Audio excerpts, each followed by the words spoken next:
everybody, Zongets 134 here. And I'm Average Joe Squad. I'm Goblin Jr. 94. I'm Bruce Riley. And welcome to another episode of Remember the Hyphen, the show where we look at comics, movies, and everything in between. And it's our 2-year anniversary! And we're going to be naked for it! Alright, I'll get started. I didn't agree to that. I'm changing the deal. I don't know if she's going to like coming into an orgy. Wow. It's more going to be a spit roast where we take turns with Well, if we're going to have sex on tape, we gotta get paid for it. Fuck. Why? Listen up about Remember the Hyphen OnlyFans. No, we can't do that anymore. OnlyFans is No, it's stopped. October 1st. They're stopping that. We can't raise the money to make that legally profitable. Yeah, we got to hurry and get our buckle pictures out there as quick as possible. But hey, Alright, yeah. anyway, that's right, everybody. 2 years of Remember the Hyphen. Over 100 episodes. Crazy to think this all started with you and me filming shit in a car with no lighting. With no lighting. Yeah, like, so we went back and we're looking at some of our early videos, the one that me and Adam, and our first one we ever did, you can't see us at all. It's pitch black in the fucking vehicle. Are you saying We shot Spider-Verse in the movies parking lot, which, if anyone's from Meadville, Pennsylvania, that is the darkest fucking parking lot at night. That's the parking lot like you get stabbed in. Yeah. Right. It's like a black hole, all lights escape. But to be fair, it was like Christmas Eve, and it was kind of spur of the moment, because I was going to review it anyways, and I'm just like... Well, by the time we got home, like, my feet were fucking frozen. Like, I thought my feet were never going to fucking warm up. Yeah. Well, that was also the night, after dropping you off, I got lost in Edinburgh. Yeah, I know the story. I wish I'd saved those texts. So you're saying that this video, it's pretty much, it's not even a video, it's more of an audio. Yeah. Flash. Well, to be fair, that was kind of what I like the idea. Well, then I looked on the camera because I remember we recorded on my phone. It looked okay. You could see us. Yeah, it looked all right, and then we like looked at it later. And like, holy fuck, we need some lighting. Yeah. Which was why we started shooting in the one. No, we didn't even shoot in the one. We moved underneath the light, and then like we were like rigging up our phones. Yeah, because with Captain Marvel, it was still in the. God. I don't know if you guys remember this. When that was the day, like, I was dead, and I still came to work. Doug probably I had the flu, I'm pretty sure. Doug probably won't remember, because that was But back you in told me the stories about it. You were like, I came into work, and I was told by my team lead that, like, I outworked the other 3 people on the shift while being sick and looking like I was dying. Right. And then, like, we went and saw the movie, and, like, it took me, like, what, 10 minutes to get out of the seat? I was so rough at that time. I even offered, like, bruh, I appreciate your commitment, but if you're dying here... Listen, Adam, there's no power stronger than simpery. Which is funny, because that was, I think that was one of the... that was the last one, one of the ones I filmed still when Titus was willing to shoot with me. Well, not willing, Well, he did the My Hero Academia one, but he bailed off like 5 minutes into it. Oh yeah, then we got angry Cody throughout all that. Yeah. No, got a little angry after that too, because I was just like, "Are you fucking for real?" Yeah. But I think at that point, like right around then, we kind of started pitching the idea of doing a show. I mean, we still did a couple before that, because I remember we also reviewed Shazam. Yeah. And what was the other one? We reviewed one more. I want to say Endgame. It was Endgame. Yeah, Endgame. And then around that time, we kind of were pitching the idea of like doing a show. Yeah, because like I didn't like I had so much shit on my YouTube channel. I was like, I think we should just make a separate channel where we could. And with how OCD I am, I could like easily like micromanage it if it was a different thing. Yeah. I like talking.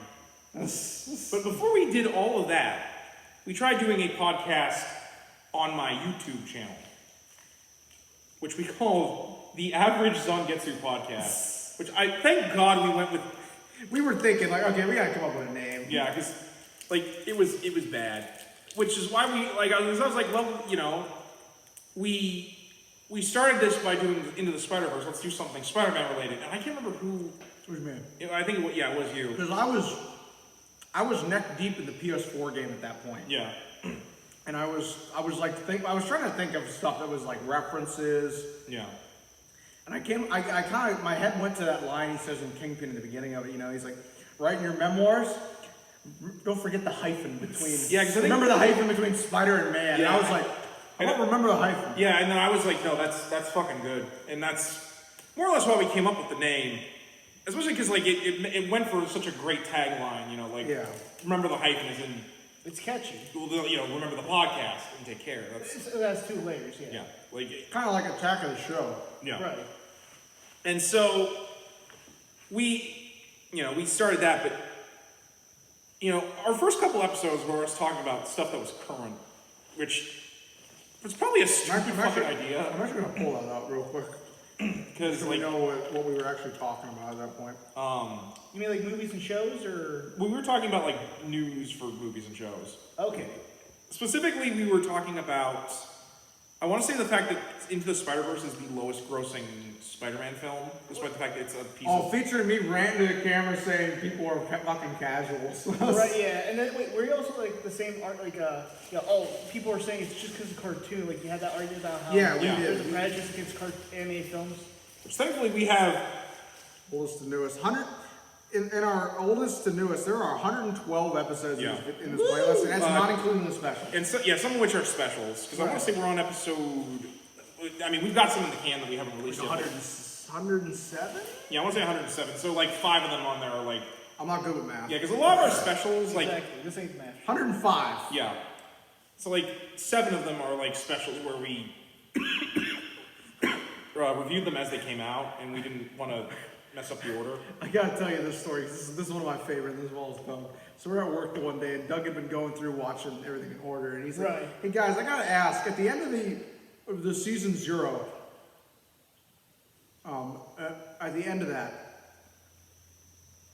why is there a video like John sticks his dick in? Oh my god! Yeah. I remember that. It was like, so like you started talking about why was this weird video of a dude sticking his dick in a fan, and I'm like, what? I was looking at Gomer, just like.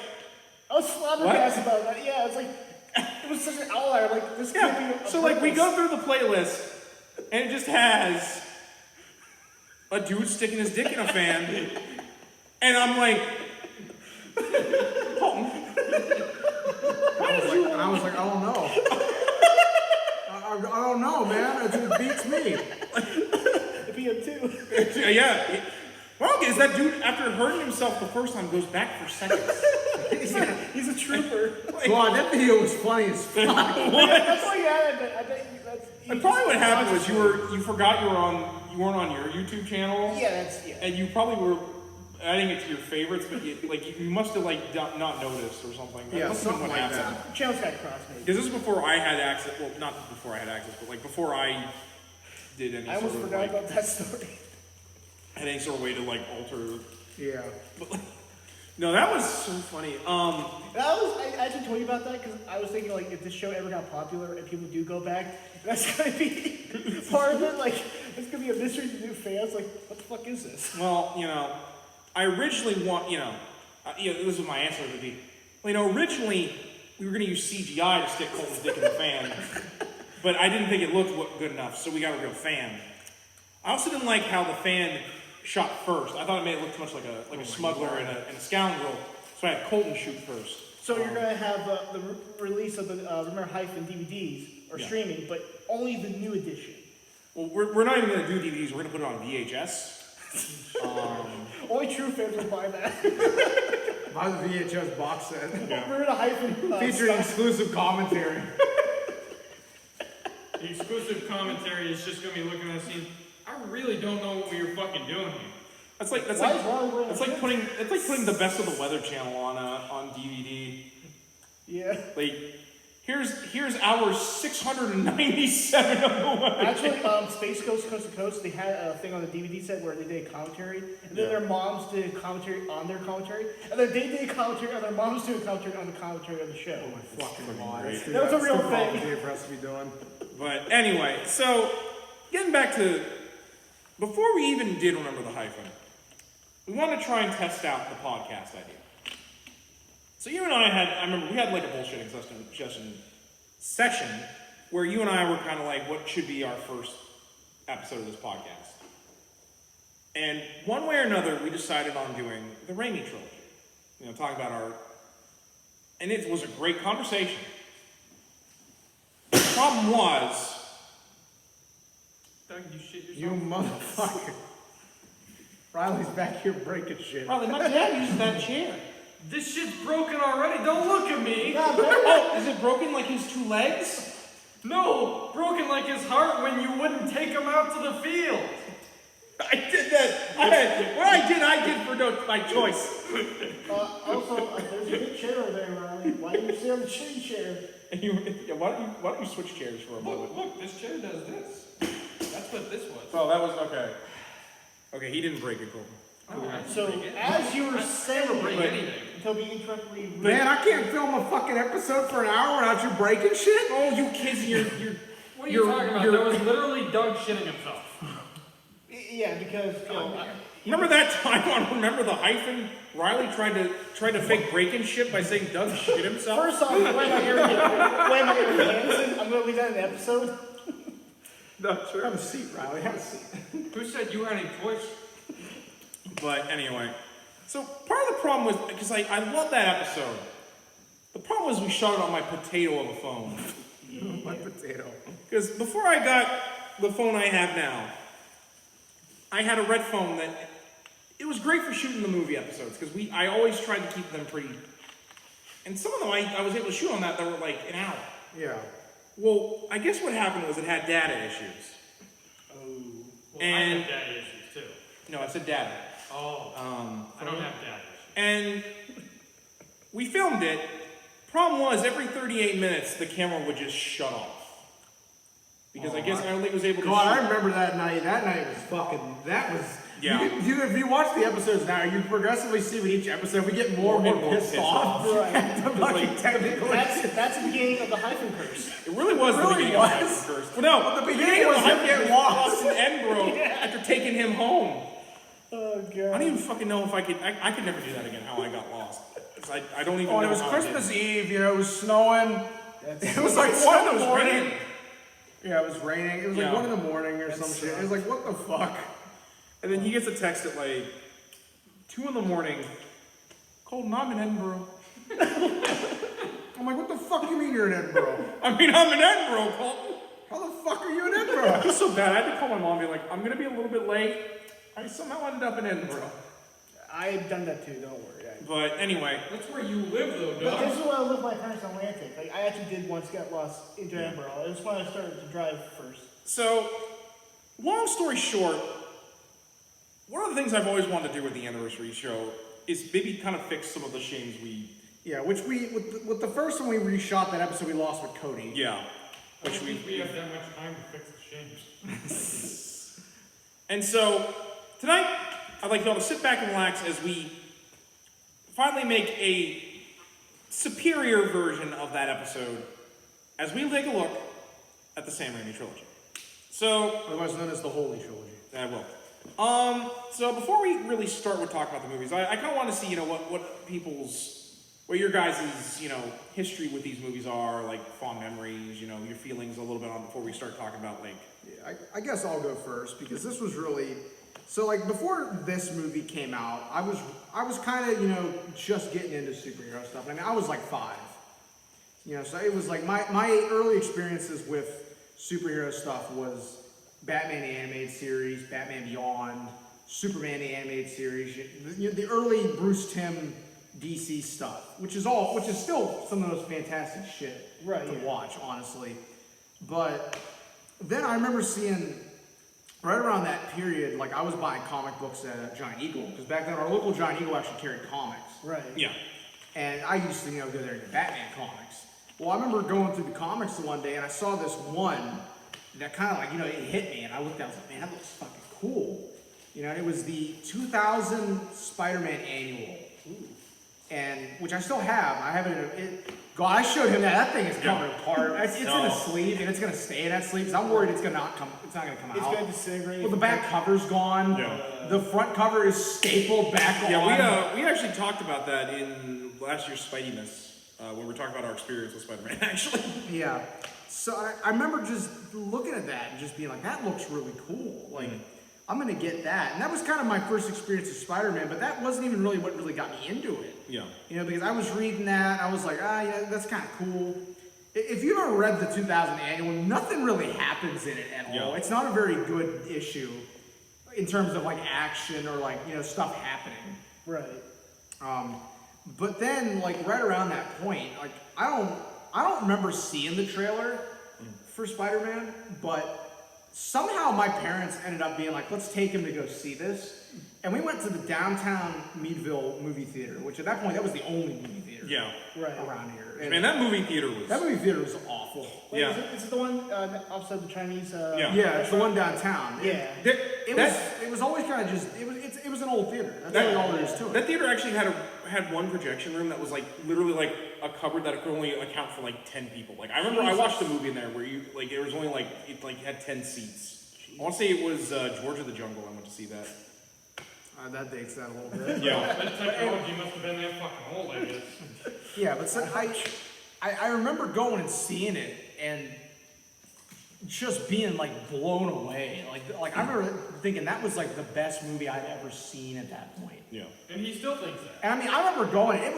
I really do. It's honestly probably, if we're going all time, it's probably my favorite movie. And if it depending on the day, it's probably tied with Return of the Joker, right, as being my favorite. But if we're just going by live action, it's definitely my favorite. But I just remember like going to see that movie and like that theater was fucking packed. Oh yeah. And I mean, like this was like an 8 o'clock showing, you know, not an empty seat in the house at all. And I mean, I remember we sat like, in contrast, like how Adam knows how I like to sit in the theater. You know, I like to be in the middle of the room, you know, looking dead at the camera. We were sitting off in the side, you know? It was like one of those. One of the nosebleed seats. Yeah. But I just remember seeing it and just instantly from that point being hooked, you know? And then I found like Spider-Man the animated series because they were rerunning that at that point along with Spider-Man Unlimited. And Spider-Man and His Amazing Friends was on, I want to say the same channel. Yeah. If it wasn't, it was on Boomerang at that point. I remember there was a point where when that movie came out, Jetix did every episode of like every Spider-Man cartoon ever fucking made, including like the 60s. You know, like the one with like the shitty animation we all made memes out of. Yeah, and then Hey you. well, and then I had a lot of fucking shit pertaining to that first movie, like merch-wise. Like I remember I had like almost all the figures. I want to say the only ones I didn't have Jameson and I didn't have MJ. I had every other figure. I would have killed for Jameson in your position. Yeah, I had every figure. I had that sweet fucking Green Goblin with the glider. That also was like, when I got back into figures, I even told him like that's one of the ones I got to get. Yeah. I love that figure. that actually had probably one of the best Spider-Man figures ever made at the time because it had like 32 points of articulation. Ooh. Like you could really get him into poses that like Spider-Man could do. Like he had like double jointed knees and elbows and like wrist articulation, like which was a big deal at the time. I mean, that's the point of Spider-Man. He should be that agile. So He had like leg swivels. At that point, like that kind of articulation in a figure just wasn't heard of. Not one you weren't paying like up the ass for. Yeah. Right. Yeah. And or you were McFarlane. I don't know where my mom got. I had 2 of these. It was like a big, I want to say like Los Angeles Times spread for the movie, and it was that scene because I have the collector's box set for the first movie, and it's that cover where he's hanging on the flagpole. Yeah. It was that scene, but it was like a night shot instead, like a sunset one. It wasn't like the day shot it actually is. Yeah. I had like a spread of that, like, and I had it like taped on my wall. Yeah, I wish I could find that again because I would love to like pick that up somewhere and get that framed. That was really cool. So I had that. I had just anything at that point. Anything you could pick, anything you get your hands on at that point. I mean, like I had the coloring books. I had the God. You remember those inflatable punching bags? Yeah. I had one of those. Sock and boppers. Yeah, I had one of those. Yeah. What about lunchboxes? Did they had those? I had a metal Spidey lunchbox. I still have. You had like a one like you took at work that wasn't the metal one, but it was like a Plastic? Yeah, like a kind of a plastic one. They used to bring like your colored pencils and stuff in. I still do. I have quite a few of those. But like, a friend of ours at work actually gave me a metal Spider-Man 3 one. Nice. That I have, and then I remember like that movie was the biggest talk at school. Like Oh my god. You know, like so many people are like, did you go see that movie? Like, how Can I- was it? can I ask a If you question? hadn't seen it, you were asking people that did see it, like, how was it? This was before the Nolan Batman series, right? This, yeah, Oh, yeah, this this is was- before. this was Yeah, like- this was 3 years before The only thing that begins. compared to it at this point, besides the Batman movies, was you had X-Men and you had Blade. Yeah, which Blade came out about 2 years before, or actually 3 years before it. And then X-Men was in 2000. I mean, okay, so maybe other than X-Men, like that was really like the beginning of the superhero craze, if you will. For That's what kicked it back off Yeah. and showed that it could make money. Well, because Right, yeah, here's the thing. exactly. I love everyone talking about how Blade started everything. Forgetting Let's- Batman. Well, I mean, more for Marvel. Yeah, for Let's Marvel. be honest. Like, X-Men and Blade are great. Aside from, like, us comic book guys, who really talks about them compared to, like, Spider-Man? Yeah. Like, yeah, because those movies are great, and I'm not trying to naysay them, but we would not have the MCU without Spider-Man. and also, no offense, but I mean, Which, for, as Marvel states, they would be nothing without Spider-Man. and for us casuals, I mean, for people who are not big comic book fans, I'll be honest, I don't think most people know that Blade's based on comics. I think they think it's just its own film. So I think that in terms of like being a comic book film, like Spider-Man was like one who Put it on the map. Exactly, as a comic book film. While Blade's kind of its own thing for most people. They don't know it's a comic. Yeah, like I mean, it didn't start the comic book craze, but I think it definitely reignited the It comic book showed that it could make money and that it could appeal to a wider audience. It's profitable, yeah. Yeah, and then the tape dropped. Like the home media release of it dropped. And dude, I remember at school, everybody had that fucking tape. Oh yeah. There was a day when we did show and tell in first grade. I shit you not, 5 people, we all brought it in on the same day. Like, wanted to show it off. And then after that, Colton was like, "This is my Spider-Man VHS." Colton, this is the 6th time this week you brought Spider-Man in. No, then I had to amp it up. Then I was bringing in the animated series ones. I was amping it up. Yeah, I had to do something different. But Right. God, I remember that, and I mean, it was like that was the point when people that hadn't gone and seen it in the theater, you were borrowing it from somebody and watching it. Right. We actually tried to get our teachers to let us watch it in school, and they actually wouldn't let us do it because of the scene where Kirsten Dunst is in the rain and her nipples are poking out. That's why they wouldn't let us watch it. Really? Wasn't the blood? Wasn't the violence? Wasn't the the little bit of language? In it? Yeah, the it was skeletons. it was the boobs. Well, Couldn't watch it because of the boobs. All right, That's America for you. no smart adult would ever subject children to Kirsten Dunst's nipples. Okay. Okay, first off, fuck off. I like Are Kirsten. you trying to say so bad about Christian? Second off, you've clearly never seen her naked in Marie Antoinette. She's Well, Or in the Eternal Sunshine of a Spotless Look. Mind. I think I'm mistaken here for him. look, this ain't the perf podcast. We gotta stick to what's relevant. That's great, man. You ever tried DMT? Oh, I'm trans. Get out. sorry, I'll make breakfast. You ever tried DMT? Oh, I didn't bring Jimmy, pull it out. Jimmy, pull that video up. But So everybody was watching it that time. Yeah, it was the movie of, and I want to say like that was the movie until 2 came out. Well, and not only that, like, nothing came close. this wasn't just like for kids either, because I was like 12 in that movie. I was like just starting. I was in 6th grade, just starting middle school. Like, actually, I was in middle school when it. And let me tell you, everybody was talking about that shit. It wasn't just like a kids thing. Like everybody. My aunt and uncle borrowed that movie from me because they wanted to watch it, and then it was the same with like when 2 came out. They borrowed it because they liked it. Right. Your thoughts on or your experiences? Did you want to go for a second? Because what? No, I'll save myself for the end if you would. All right. you and Ron wanna So go. I would say that actually, unlike Colin, I actually got more into it later in life, especially really later, because it was only what was it 2 years ago now or what? 2 years ago. Yeah, 2 years ago. Because when I was working at Walmart and meet the guys, they always would talk about Spider-Man, and of course they always joke. We always joke that you would force me to watch all the MCU films, all like what 40 or how many? We're gonna get you caught up. I mean, that ain't really a joke though. We're gonna strap you in like a Like a fucking Clockwork Clockwork Orange. Yeah, exactly. Turn it off, turn it off. But then of course I got curious about Spider-Man, the Raimi films, because Colin loved it, and you guys also made a bunch of references. I'm like, God, the one day at work, I did the whole scene where Norman's talking to himself. I did it word for word to him in the meeting. Yeah. right? And I said that God forbid you ever get the Green Goblin outfit. Like, then we lost you. You're never gonna get me out of character. You'll be like Norman talking to the mask. We'll finally do that in the meat room. No, it'll be like the end of the movie where I'm just gonna pull a brick wall onto Colton and then just wait. Adam, stop! It's me. It's you now.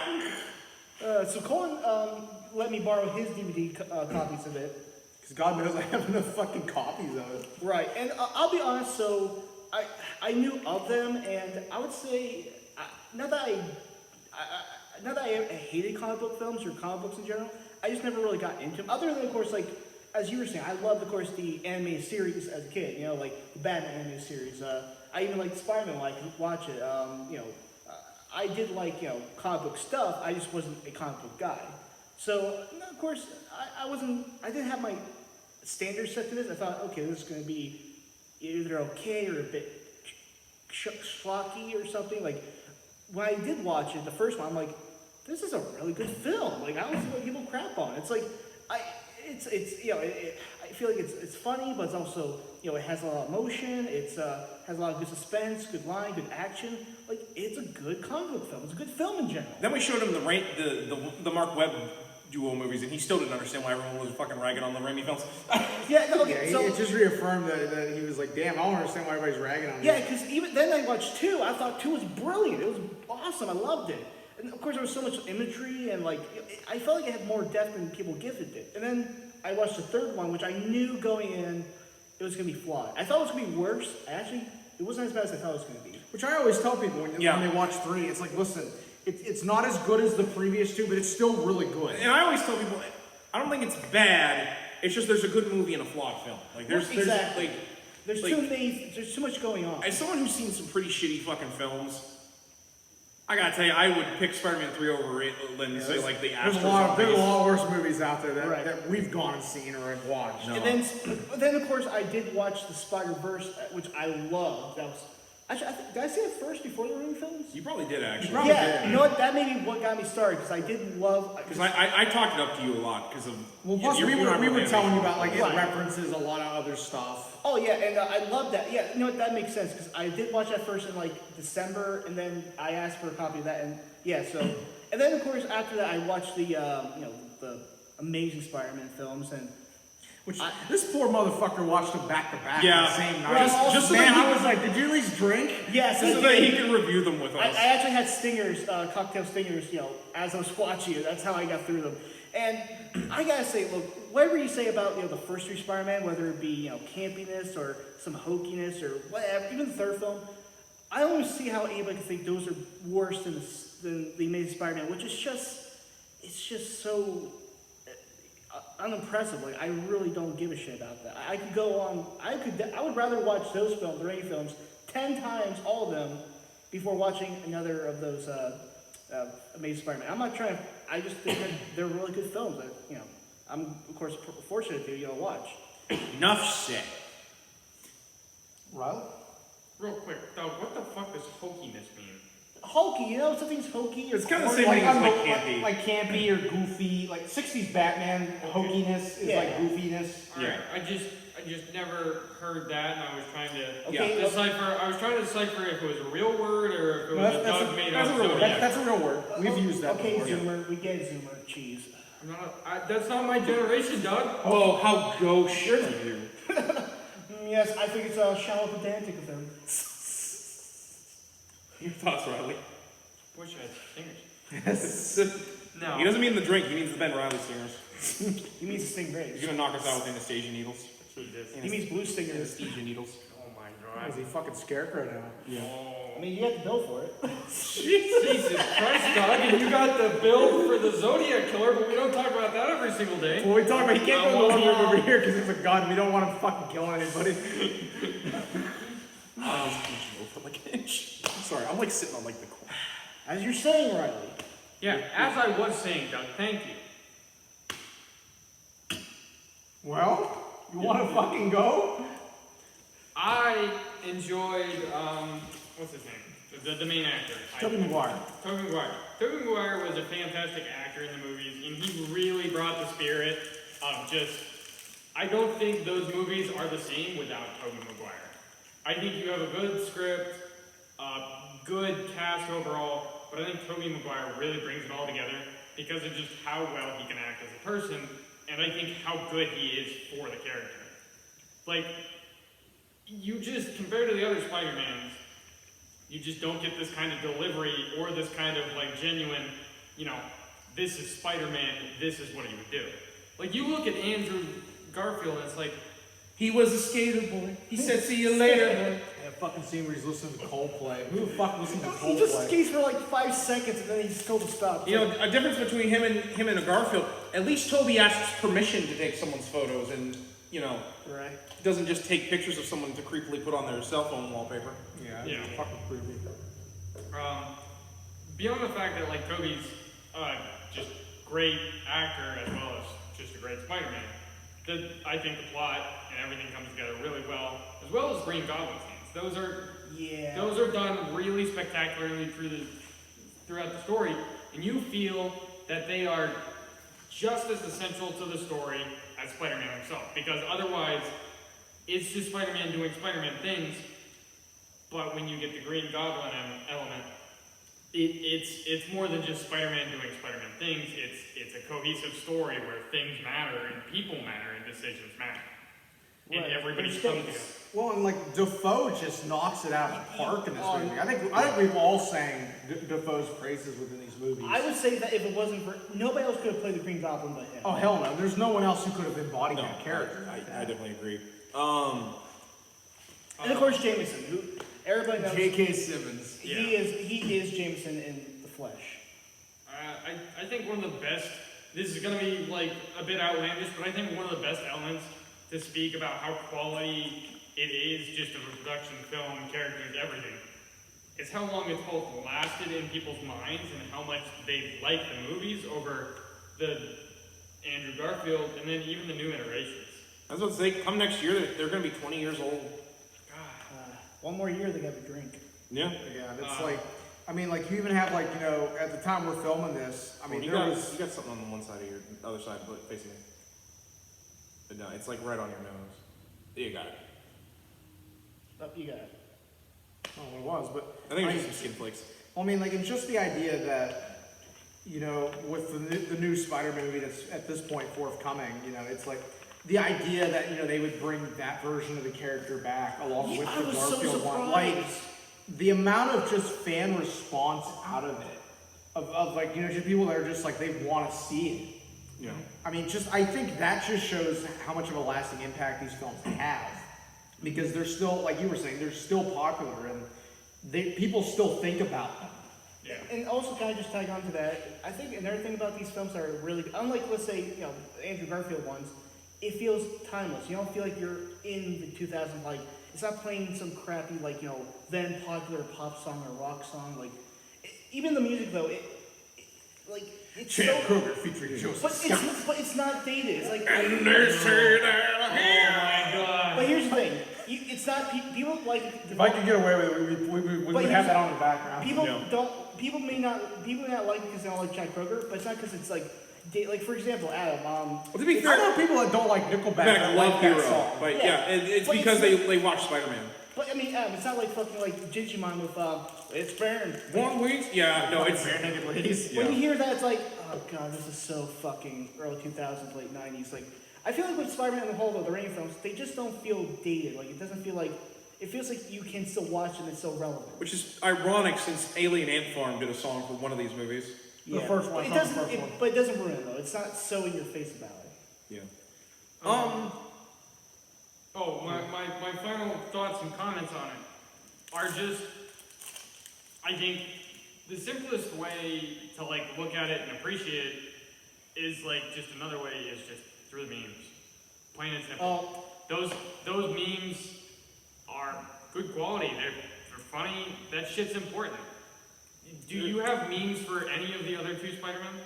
No, not really. Because Ryan, listen, if you had a social media presence, I would have invited you to that group a long time ago. Yeah. We're talking about the pizza posting group on Facebook. Oh god, yeah. Holy hell, that is some of the greatest A-quality memes I've ever witnessed. I just showed you guys some before we filmed this.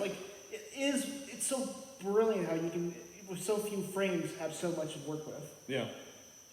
I don't know if I would say that makes it a good thing in itself. It's a good source of memes. I think that speaks to it being good in the sense that it can be good as a film, good with its plot, good with its And characters. also, you do have a point, like, why aren't the other films, like Spider-Man films, which means people don't care about them. They don't care about work. So you may have a point, I'm sorry. No, you're good. It just carries itself in all the ways it can. Like, Right. it doesn't seem like there's any sort of shortcoming, besides people not paying rent. Give me that. Mr. Dickovich, it's a pandemic. I don't care, that law doesn't extend to me in New York. But it's sorry, can I spend it? Listen, it's a free country, but it's not rent-free country. I'm trying to sneak by me again. I have ideas like a Although I don't understand in that pizza posting group, there's always these shots of Betty and Peter having sex in a bathroom. Yeah, what movie is that from? Can anybody tell us what movie that is? Next time it pops up, I want to ask him, what is that fucking movie? I mean, what is that? You gotta go to Tobey Maguire's IBDM and see. I mean, granted, I could probably pop on over to Pornhub and probably fucking put it in, and it'd probably come right up. Probably would tell me exactly what fucking movie Probably it is. good, yeah. Since we just mentioned a couple of minor characters, another thing too, there's a lot of great minor characters who aren't even like a large focus. They're not even like a couple of seconds, but they're so great. Like you still remember them. Like Bruce Benny Grant. Campbell. Bruce Campbell is iconic. I still say to this day he is Mysterio. Yeah, because he's in all three and he's a different guy each time. I argue too that he is Mysterio. If not Mysterio, the Chameleon. That would have been great. Yeah, that would have been great. Like tie-in. But like Uncle Ben, like nobody can die quite like Uncle Ben. Except for the Waynes. Yeah, except for the Waynes. But I mean, like, just that scene itself has just such power to it. It has pathos. And like the TASM films came nowhere fucking close. Which to says replicating something that. when that scene has Uncle Ben go, Peter! Right. But yeah, it's okay. I might go on to my. Yeah, you can go here. Go ahead. So as the oldest person here, What are you talking about? I'm 47. Yeah, according to Dakota, he's in his fucking 40s. yeah. My ARP card looking forward to seeing Big Joe down at the bingo night. I'm here with the early bird special. Being someone who is the actual physical age of, I was like almost a teenager when these movies came out, and fortunately I couldn't see the first one when it came out because my mom didn't know it was not going to be in theaters much longer, so she tried to take me. I remember I was like, Mom, I need to go because I was someone who grew up with the '90s Spider-Man cartoon. That's what got me into Spider-Man. Hell, my first Spider-Man comic was an issue of the TV adaptation, like the TV show. And at least you got good fucking comics when you went to John Eagle. I got fucking Spider-Man. Well, I don't know. Some of the ones I got weren't very good. I mean, I was getting like. I got the fucking the soft reboot they wanted to do with. Oh god, you got the Barn stuff. Yeah, like the year one. That got omnibused recently. I still haven't bought it. Or chapter one. That's what it's called. We have to review that at some point, just because we will. We'll get to it. I'm sorry to interrupt here, but was there ever like a Spider-Man like a informational comic like teach you how to eat right? Because I actually had that of the Fantastic Four. There's an anti-smoking one. Oh yeah, which I have. When I was younger, there were like these little books where they would have Mayday be his cousin, Spider-Girl. Oh Christ, I remember. And like they would teach you like fire safety and shit. Oh, I remember that. And I'm like, that shit never happened. That never happened. Because they call her Jessica, but she's dressed like Mayday. Yeah, she has the Mayday costume. It should be like a Stalinist like erasure of history. They were just trying. It never fucking happened. Yeah, I don't know what he's talking about. But no, I remember because I was actually mad at my mom for years because I was like, I need to see this film because I grew up with Spider-Man, and I was like, finally, I won't be the loser dork who likes comic books because everyone else is loving this movie. So I need to be a part of this, Ma. It's your time to shine. We get to the theater. My mom asks, is Spider-Man still on?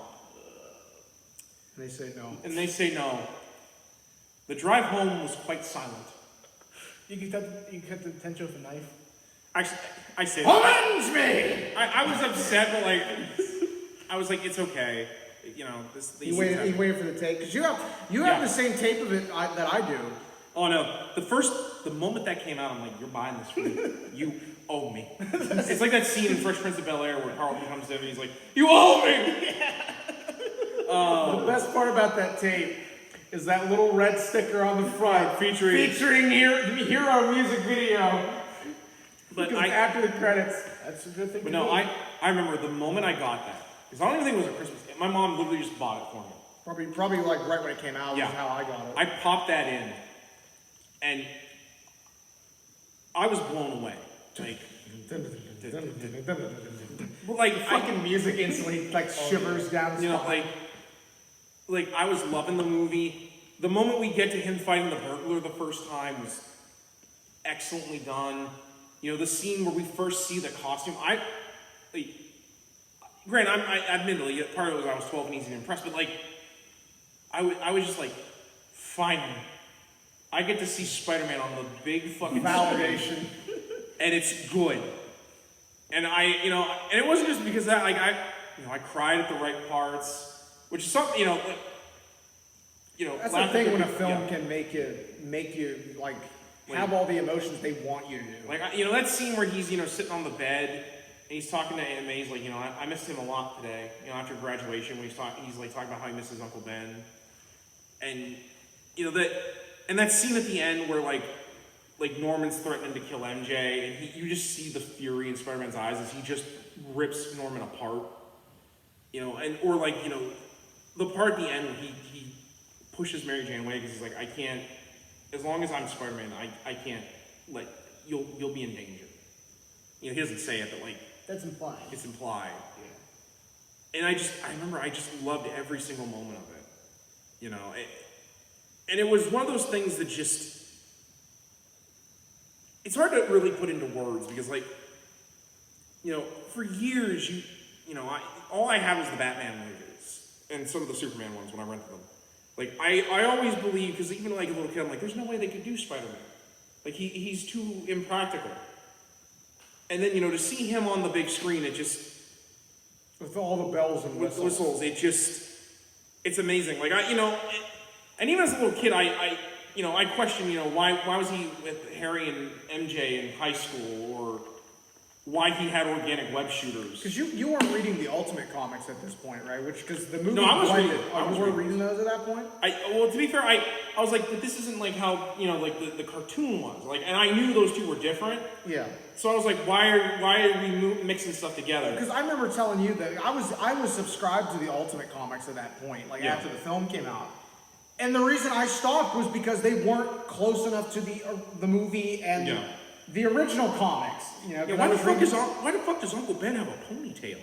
Yeah, it was like... No, they wanted to make him like a 60s flower child for some reason. Yeah, and like, that was the whole reason I stopped, was it wasn't close enough. Yeah. I felt like the movie was closer to the original comics than the Ultimate ones were. He was also like, why is Aunt May so hot in the Ultimate line when she's not in the movie? She fucking ain't hot in that movie. Well, I know so many people that tell me she ain't hot in the Ultimate comics either. I don't know why people think that. That's weird. Maybe they're in Gmail, so I don't know. I mean, whatever. Fucking...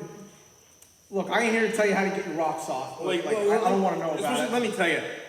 Once you put Marissa Tomei as Aunt May, no other Aunt May compares. I'm sorry, Cole, why are you wearing a Walmart hat?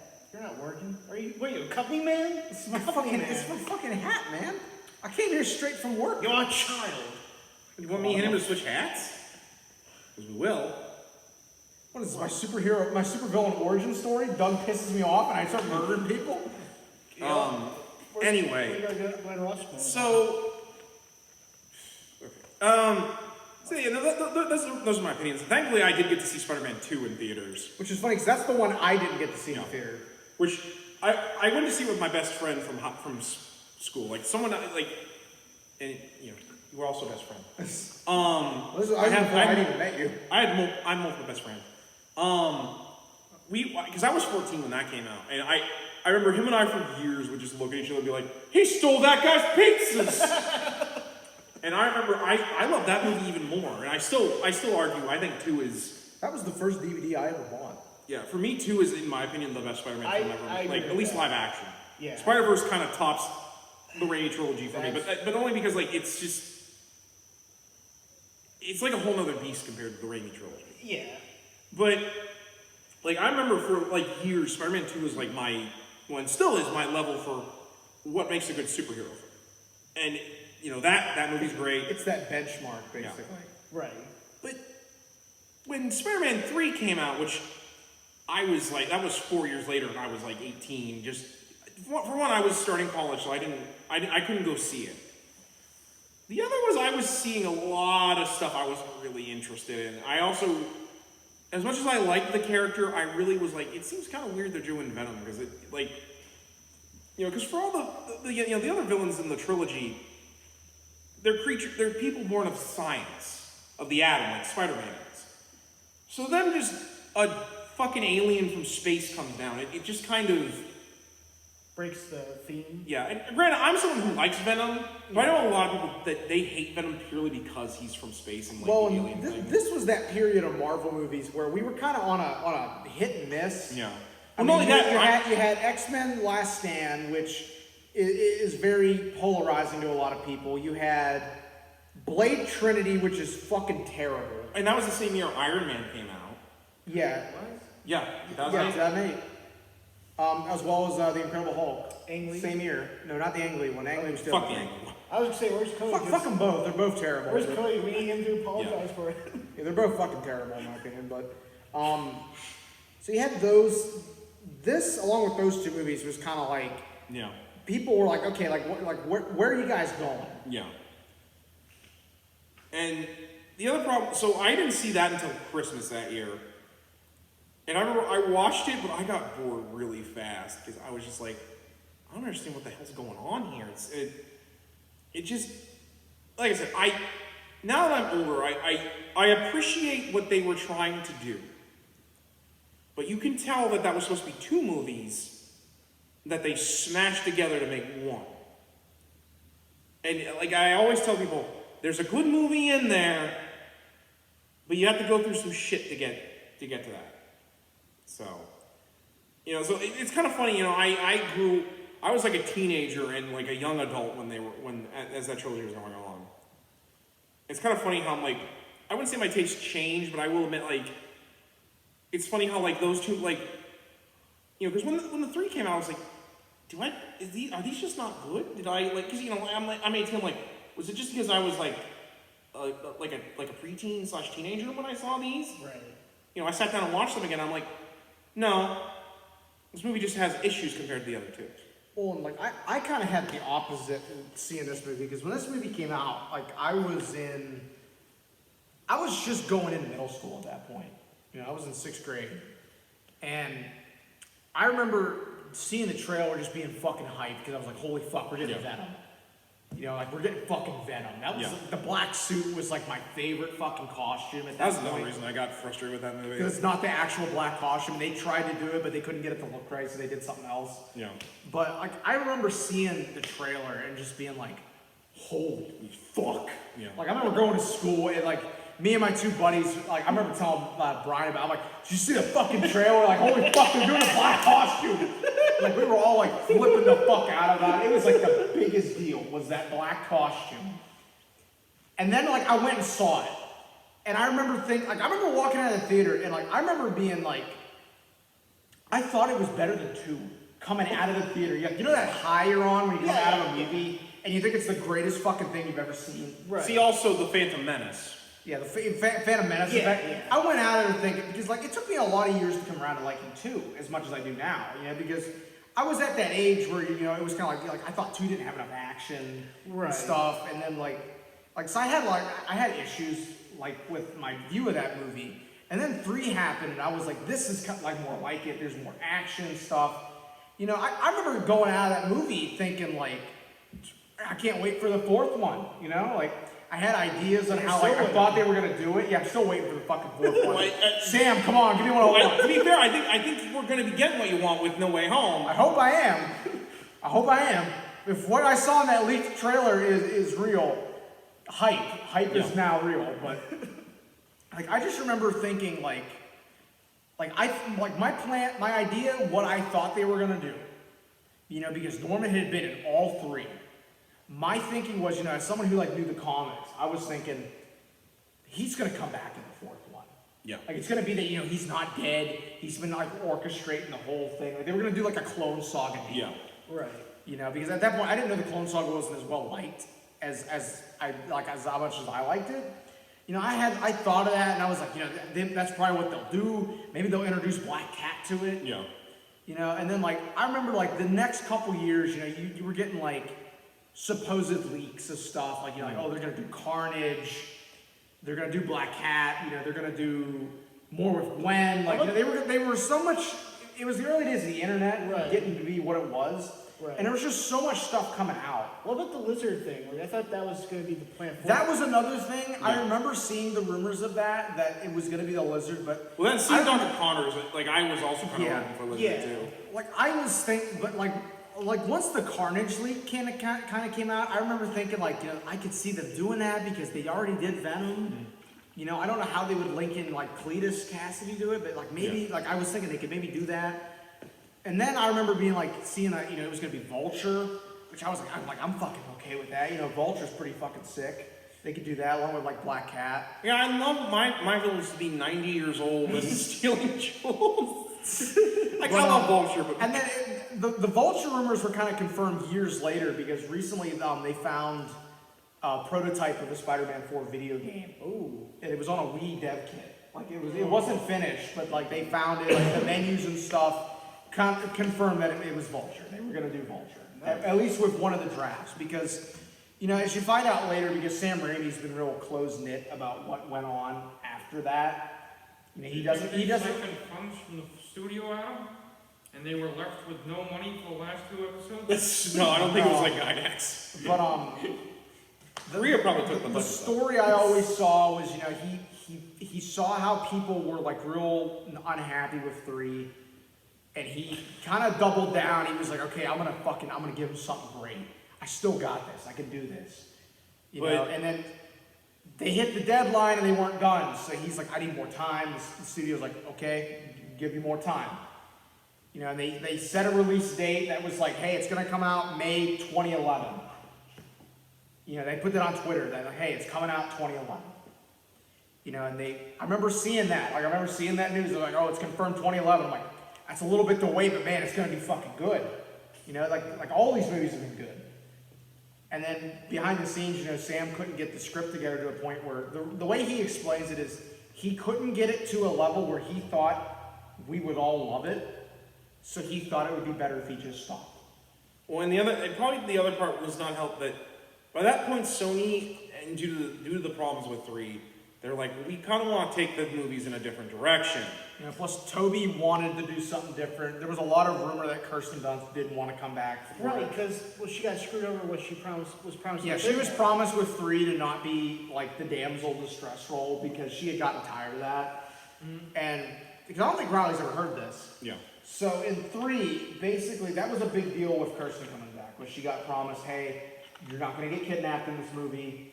You know, like, we're going to have other stuff going on. That's why Gwen's in the movie, because they were going to have Gwen play that role. Well, what happened was they couldn't get the actress to come back and do some reshoots, so they had to change around. That was Kirsten Dunst's MJ who got captured instead. Yeah. That's how you break trust, lose actors. Yeah, it's kind of why she was really like ambivalent towards these movies for a lot of years after it. Like, she's only kind of recently come around to really liking them again. There's also one other big villain when we're talking about the Raimi trilogy. And that villain is Avi Arad, a.k.a. the Toyman.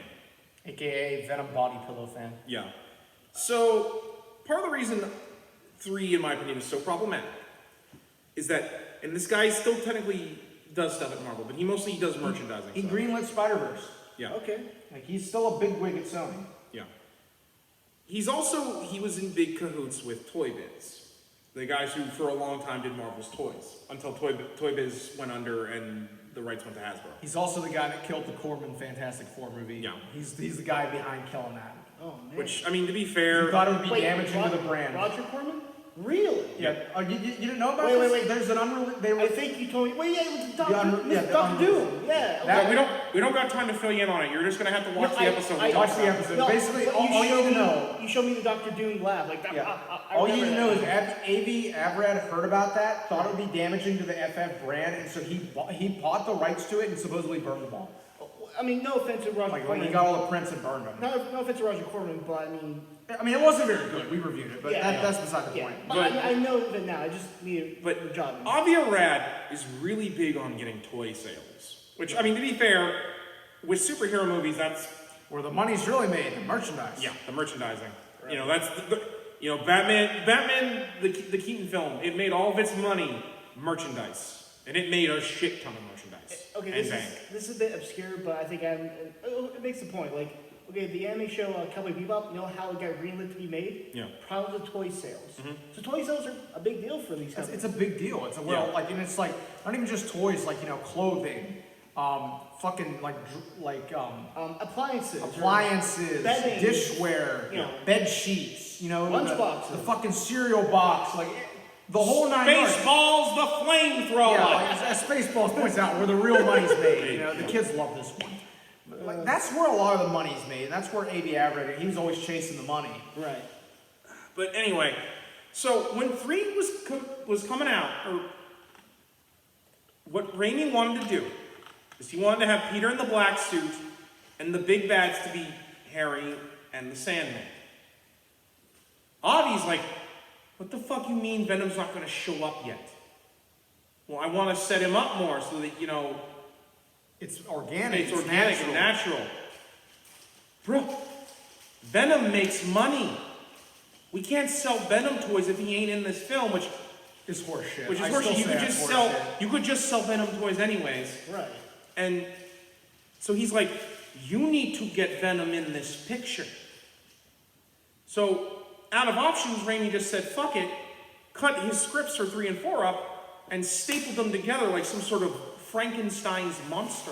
It lives!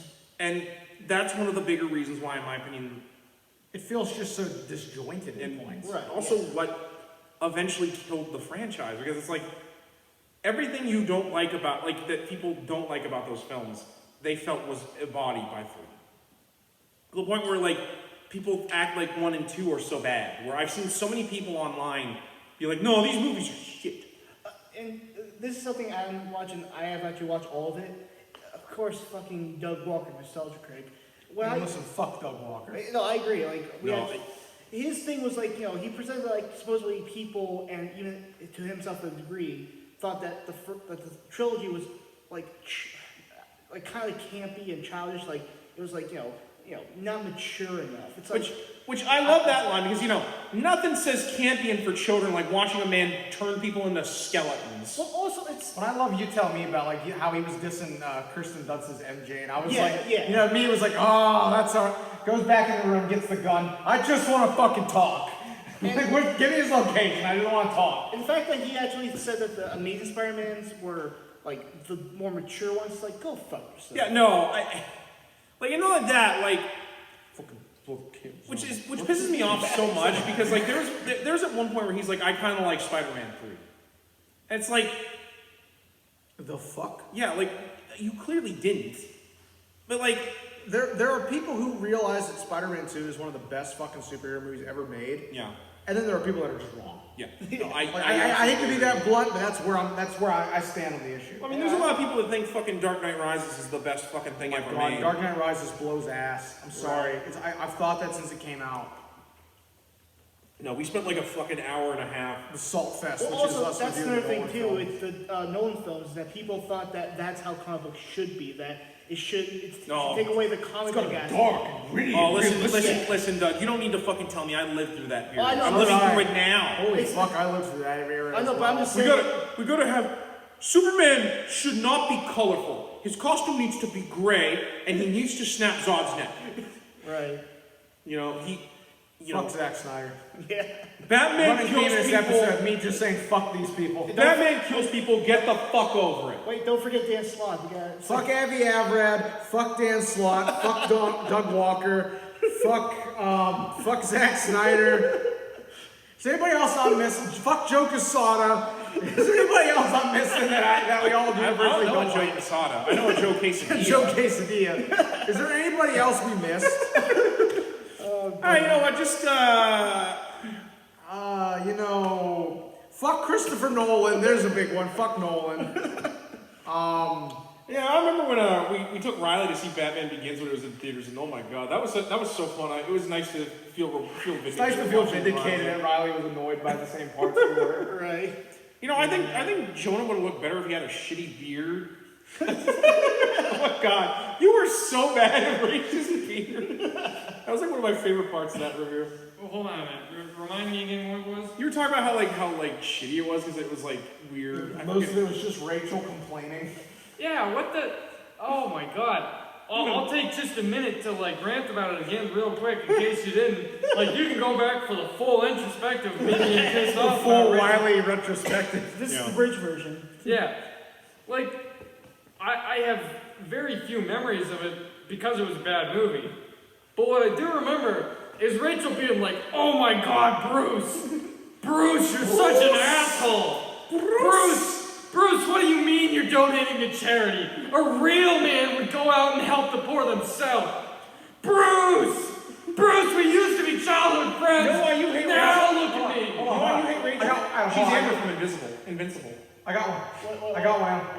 Where's my goddamn electric car, Bruce?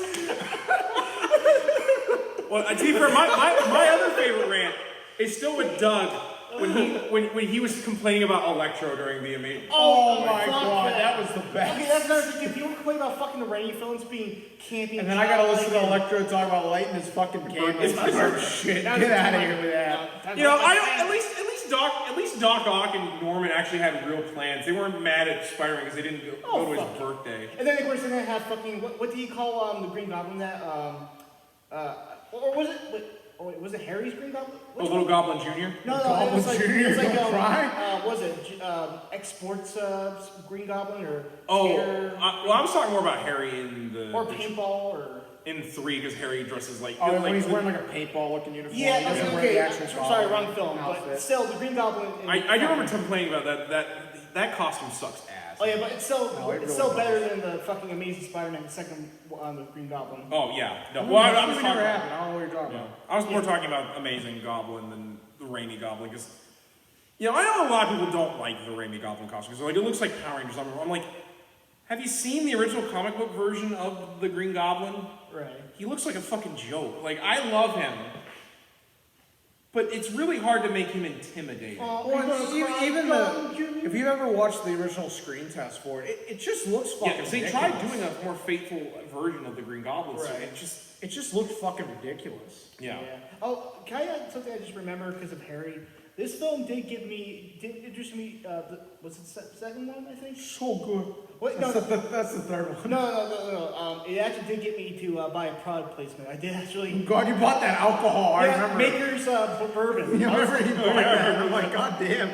It's like, well, I mean, if Harry likes it, it must be good. You know, Doug, your father only got obsessed with his work. God, that fucking butler scene is still fucking. I cleaned the wound, sir. It was self-inflicted. The fuck does that mean? How do you tell when someone stabbed himself with a knife? Or a glider, yeah. Or a glider. I hit myself with a glider. More importantly, why didn't you bring this up sooner? Also, this would have been some. I don't know. That's an important key piece of information. How can you tell? Okay, I mean, how can you tell it was self-inflicted? Did Spider-Man tell him that? Yeah. It could easily Spider-Man just Yeah, but that's what they tried to do originally. I mean. Yeah, no. Trust me when I say this. We were all lucky we got. No, it looked like the mask from Goosebumps. You know. I mean, it is a shame we couldn't get the scene where Norman's in his full suit, but he wears the goblin mask as he's sitting on the toilet taking a shit. No, there's a comic book panel where it's Norman in his just a business suit with the goblin mask, and he's sitting on a toilet, and I'm like, Wait. Is it pants down or is it just pants on? He's just sitting in there. I thought you were saying I tended to his ass, sir. He was always clean.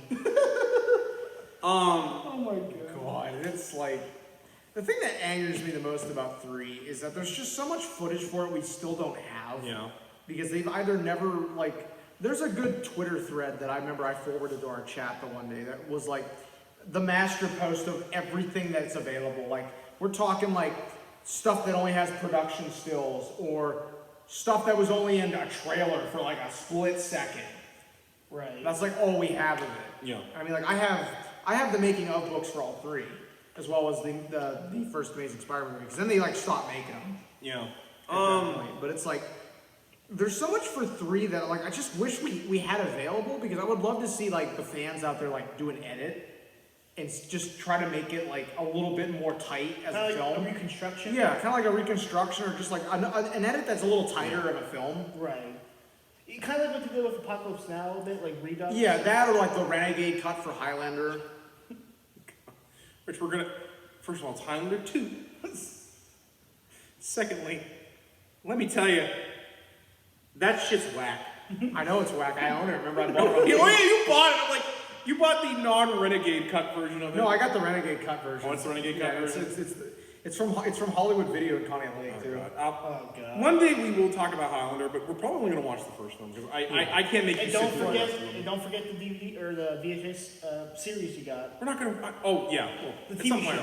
I thought you were talking about the animated series. I'm like, I don't hate Golden enough to make him watch that. No, not that. I don't even like that. Like one scene, the fucking like, No.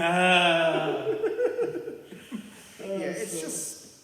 There's so much there for 3 though that we. It was a period of my life that I kind of wish I could go back to and just experience over again, because, like, in terms of just like the trilogy, you know, like so many people at work, you know, they know Toby's my. I mean, holy fuck, he's on the back of my fucking phone case, for the love of God. Right. Yeah. Like, when I bought this, it was purely because Toby's was. Like I had a Raimi T-shirt that I had for a long time, but I outgrew that. Like, I remember when I first met Adam, the one day, you know, like I had been working with him a couple days, and like we hadn't I think we barely said like 4 words to each other. And when you were on break, and I sat with you because I didn't have anybody else to sit with, and I was like looking through Tumblr, and I'm like, Adam, you ever seen Batman the animated series, like the one from the '90s? And you were like, oh man, the culture I see. And I'm like, so we like started talking, and then like I was like, so I gotta ask, like I know you're a Batman guy, but who's your favorite Spider-Man actor? And I was thinking like he's gonna tell me like fucking like Holland or and you were like Tobey Maguire hands down. I'm like, you are a man of culture. I'm like, we just become best friends. But to be fair, I think what I said was, well, animated wise, it's Christopher Daniel Barnes from the '90s show. Live action had to be Tobey Maguire. I was like, good answer. It's to the point people at work now like.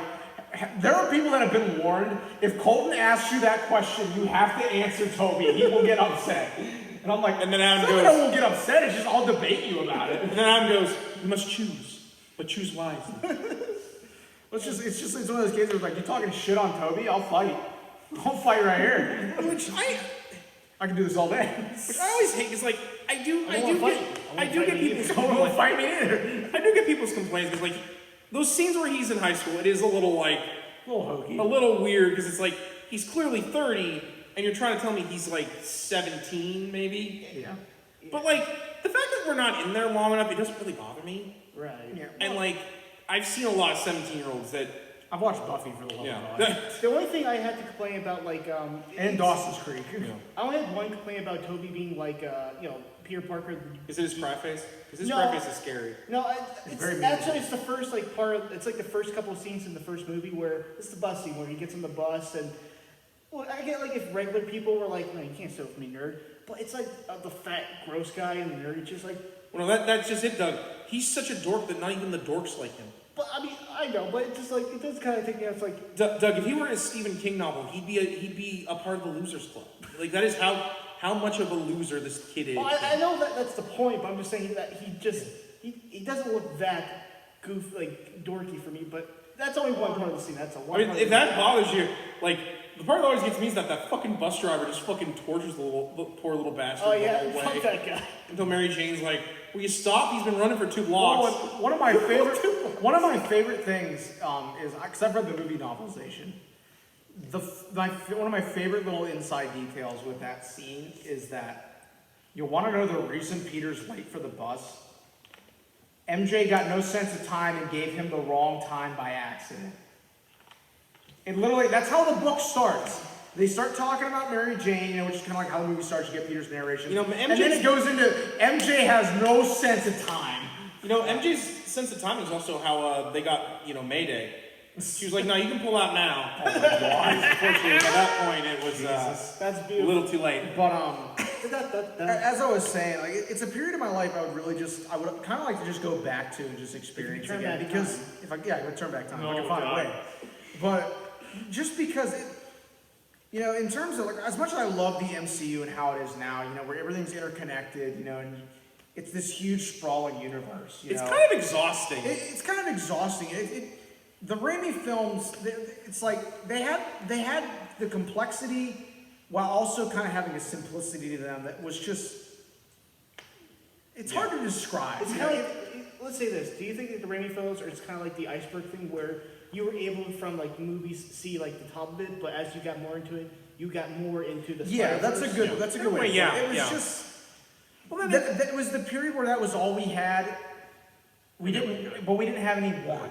Like, you know what I mean? It was like, it was good. Right. Yeah. I mean, there's more to it, but you got what you needed from it. Yeah.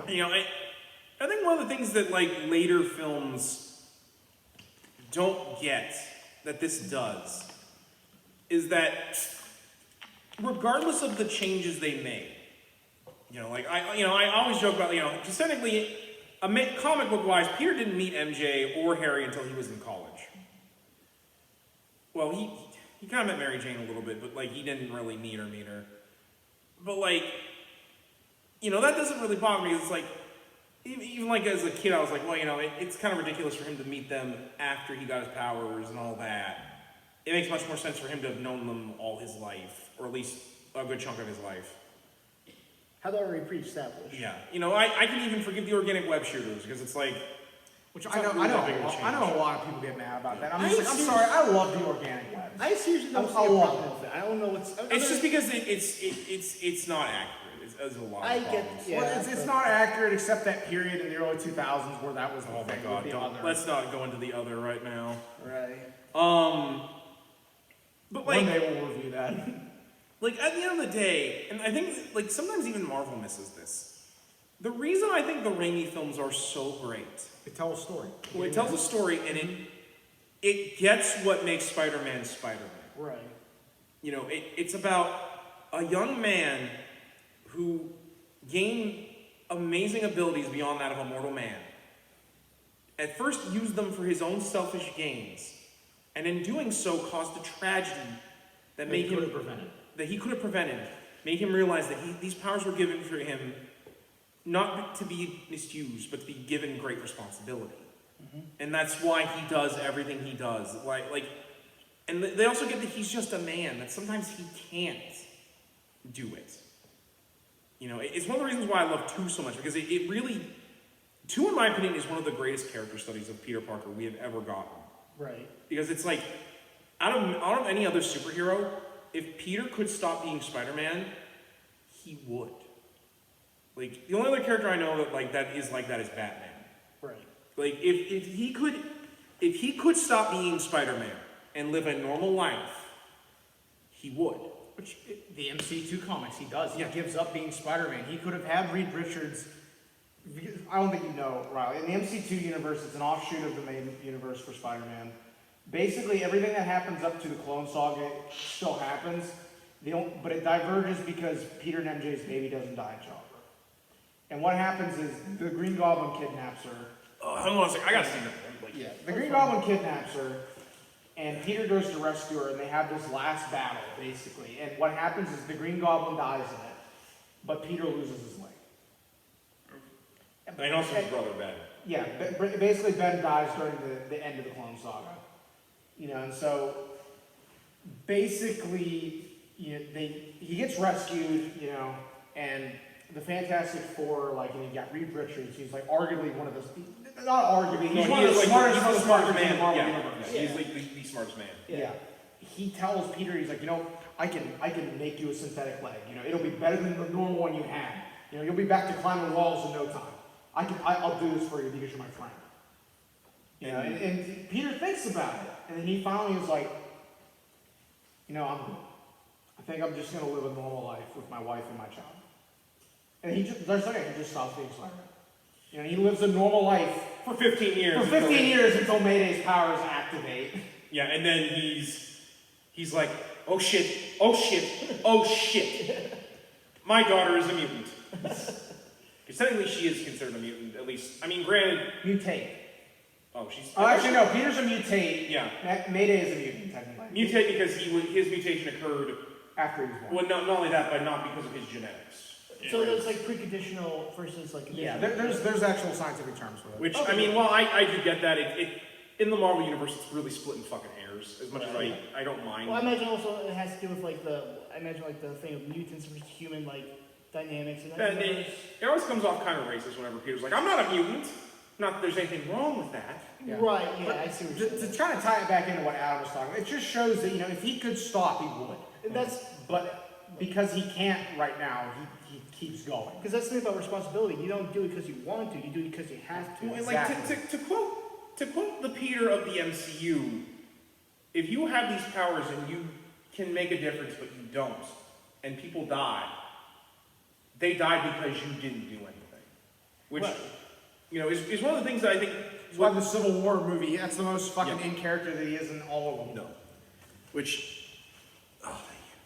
Which, like, sorry, I had to stretch because my legs were So good.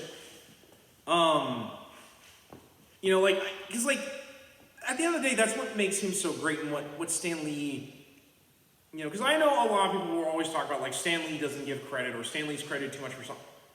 Stan Lee created Spider-Man. I know we always like to say Ditko designed him, and at the end of the day, like, the driving factor in Peter Parker's evolution and design Is Stan Lee. Like one of my favorite scenes in Spider-Man 3 is that scene where Peter's, seeing the display about the parade for Spider-Man, and I just love that little scene where Stan Lee, because he's not cameoing, this is just Stan Lee. Wow. I guess one guy Can't make a little difference. Enough said. I mean, it's just to show how much of how important that character was to him. Yeah. I remember reading somewhere, and I don't know how valid this is, because I hadn't dug too much into it. Apparently, one of the last things he said on his deathbed was he told somebody from Marvel, I can't remember who it was offhand, and I don't want to guess. Yeah. Told him make sure you take good care of my boy. Yeah. Because, it's always so funny because there's a period where Spider-Man wasn't in theaters or on TV. Well, he was on TV, but he was mostly for kids' cartoons. Where, the MCU was doing so great. And while I love those characters, I don't think Captain America or Iron Man, well, maybe Captain America, maybe Iron Man, but, some of the other characters that we've got in the Avengers, it's great that I've seen them, given this treatment and stuff. I think what people don't get is because we're kind of at this point where they forget that, for a long time, Spider-Man more or less carried Marvel. And I don't mean like movies, I mean comic books too. There was a point where, well, yes, the X-Men were quite popular.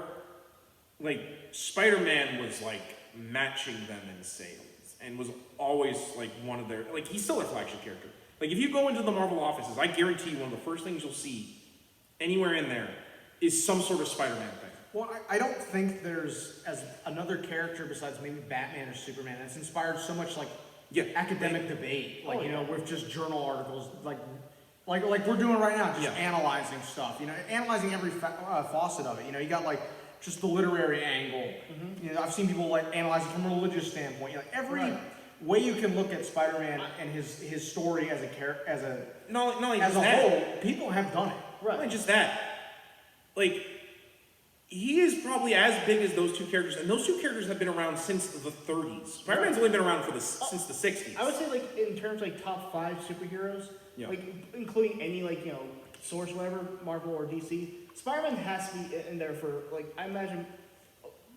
I would even say 99% of people would have to include in the top 5. Batman, Superman, Wonder Woman, Spider-Man has to be in there, and of course, Iron. But he's just that pervasive in the culture.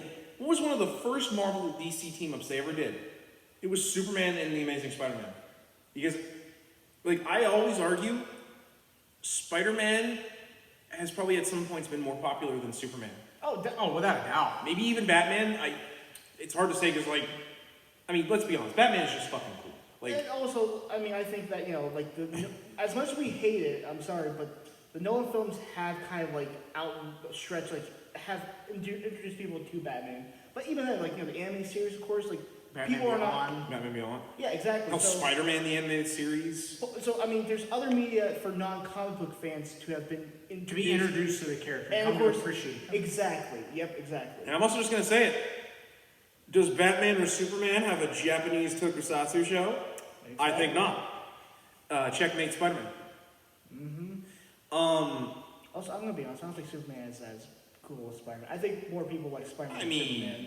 I think Superman's cool. I No, I mean, I'm not saying he's not. I just don't think he's as cool as I, Batman. no, Or okay, Spider-Man. I just say that he's not. It's not that he's not cool, but I think most people would say that Spider-Man and Batman are cool. Well, it's just kind of funny because like there was a period where I actually think Superman in the '90s and the '80s was more popular than Batman. Really? Because a lot of people forget Superman was the flagship character of Batman before like DC's like, no, it's gotta be all Batman all the time. Right. I mean, to the point that like there was a period where DC Comics was actually named Superman. Wait, And it actually had Superman above its logo. Wait, was it because of the Christopher Reeve films like that? No, this is before that. Oh, no, this is like 50s. Yeah, like, Wow. 50s and like 60s. there was a time where Superman was a household name. Like Well, I mean, no, that makes sense, especially like during that time, because he was kind of like the patriotic symbol of like what's great about America. Which, Justice in the American way. exactly. So I get that makes sense. Yeah. To kind of springboard off Oh, that. yeah, sorry. Whereas like that was the case of like it was the patriotic thing. I think the reason Spider-Man has persevered through all these years, like not just like with the Raimi movies, which you can definitely make an argument for them doing the same, but just as a whole, the reason he's persevered and stayed relevant this long is just that he's relatable. Oh, yeah, and also well, not his premise is really simple. Like it's not like you have to like here I'm when gonna they watch the Waynes die for the millionth time. not like just that, but like. Unlike a lot of the Marvel characters where they have to give them like entirely new origins for the MCU, the only thing you really have to change from Spider-Man's origin is that he was bitten by a radioactive spider. right. Whereas here he was bitten by a genetically modified spider, and whatever they did to genetically modify him allowed its DNA to merge with his. Right. Like that's one thing because that scene where he gets bitten by the spider is pretty much just the same as Amazing Fantasy 15. It's got some changes here and there. Like again, It's not an open air radiation experiment. Yeah. We don't do that anymore. like it's not like the Fantastic Four where they go into space to beat the commies, Right. or the Incredible Hulk where they're trying to build a gamma bomb before the commies and he gets sabotaged by the Russians, Or Iron Man, he gets injured because he's in Vietnam. Right. It didn't have the Cold War background. The Punisher, he's a fucked up vet from Vietnam. Nowadays I think it's What's that? Afghanistan. And now it's Afghanistan. They Which to call- be fair, that's not that sliding bad. time It's scale. like- Yeah, that's Because actually with Iron Man, it's not like the origin they use for the MCU is the origin that they modified for him where he was in Afghanistan. right. Yeah. Yeah, it's just sliding time scale. Do you think It's the Punisher made it out of Afghanistan this time? Probably. Oh, He's Jesus. deep undercover at this point. Yeah, I killed him. Hell, I enjoyed it. He would have said that, which that's probably one of the best scenes from that Netflix Punisher show. Sorry, are you done to finish? Oh, I just thought something about like the relatable thing, but also like the patriotic thing. Spider-Man also, I think he was able to like, because of course with 9/11, like you can tell. I mean, not the film, but maybe the comics. Was he able to like, since he was like, you could kind of like put him into like, he's kind of like representing like the responsibility of Americans to help go through that that trauma because. I mean, I don't know. Once again, I don't know if it's good or not in the comics, but I mean, would you agree with that? Like, what's your opinion about that? It's kind of funny he brought that up. Because I know the after trailers 9/11 happened, Yeah, Marvel actually had a comic about that. yeah, yeah. I actually That's what I'm going it's, with. That's why That was one of the ones you didn't get. I mean, was it good or I? It's good. It's okay, good. So that's why I'm My- not. Near the end, you can tell it's Stravinsky. Yeah, a lot of the writing, it feels like it's just Stravinsky But talking about that's his what I'm saying is politics. that you could he of course can take on so many different aspects. That's what I'm trying to get at. Like Yeah. and Oh, not, yeah. not be like xenophobe or jingoistic with it. It's not like America first. It's more like the humanity of it. One of the scenes in that issue that really has always stuck out with me is this part where It's like at the very beginning. it's the very beginning. Yeah, where like he's like witnessing the He's the he's house. on a building. He was just web swinging a normal day. Yeah, and then like, he rescues somebody, and some lady comes running up to him, basically being like, "Why couldn't you stop this?" Oh wow. Like, where were you? Which, to be fair, was probably going through Peter's head the entire time during that. Of course. It's just it's like the whole cast is in there. Like, Cap's in there. Like, they bring up Cap having to go through a Pearl Harbor event twice. Hell, it's even so bad that, like, Magneto and Doctor Doom are volunteering to search through the rubble. Like, that was how... Isn't Ock there, too? Yeah, even the villains are like, this is... Nobody can fuck up New York except us. They can't do it to New York. Only we can do it to New York. Well, then, to be fair, for all the evil that Doctor Doom is, he doesn't... Depending on the writer, Doom is not evil. Depending on the writer. He's like a tragic, like, anti-hero. It's just, Doom is complicated. I think one of the most understated and critically undervalued part of Marvel villains is that Marvel villains are almost never actually evil. Well, for the most part, Norman Osborn is fucking evil. As I say, I mean, two-dimensional. Are you saying they're not two-dimensional, like cartoon? You're saying they're three-dimensional. They're complicated villains. Yeah, they're not just like. Yeah, exactly. No, there are days where Namor vacillates between being heroic or villainous. Right. It's like one of those things where it's just like if you look at these villains at an earlier part of their life, and it's just like some crucial event that was horrible. They, instead of going the psychopathic route they took a step back and went to therapy and shit like that. You would see these villains basically be non-existent if they took a healthy route, but it's just, I think, a good picturesque scenario of like what happens if you don't. A good example is just how many villains in Marvel have become good guys. Right. Scarlet Witch and Quicksilver were originally part of the Brotherhood of Evil Mutants. Mm-hmm. Fuck, Venom threatened to eat people's brains, and he's a fucking anti-hero. Right, exactly. Wait, so, I mean, not to, like... Fuck, Magneto's not evil anymore, I would argue. I don't think that... Well, yeah, I think that was more just because Stanley just wanted to write him as, like, a kooky villain until Chris Claremont But taking back to the Raimi films, I think we all agree, like, for the most part, most of the villains in the Raimi films are like that. Like, you know, they're just people who've been put in a bad space. Like Norman... Well... And they're in...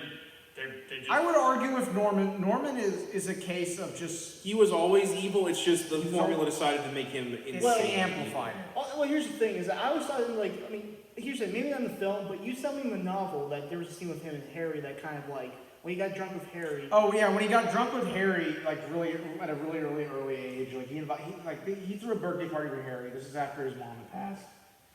And Harry mentions, like, you know, I didn't really have anybody there that I knew. It was all just Norman's friends coming over.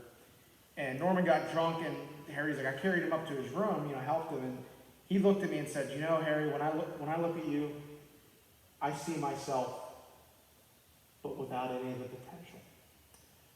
Right, see, so that plus what's applied in the movie, he seems to me like the perfectionist, like, he has you know, the greatest thing ever. And I think it's a kid. Norman isn't a good person.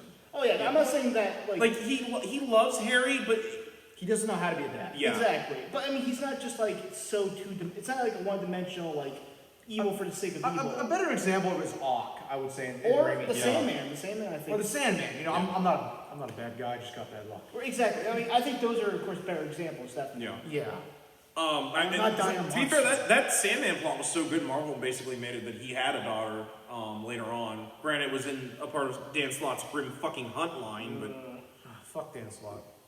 Actually, to be fair, I say that was actually probably one of the better stories during the Gauntlet. Even still, fuck Dan Slott. Even though you said about, like, Norman, would you say the weakest villain is, of course, Venom? Yeah. Topher Grace is Venom? Oh my god. Please, God, kill...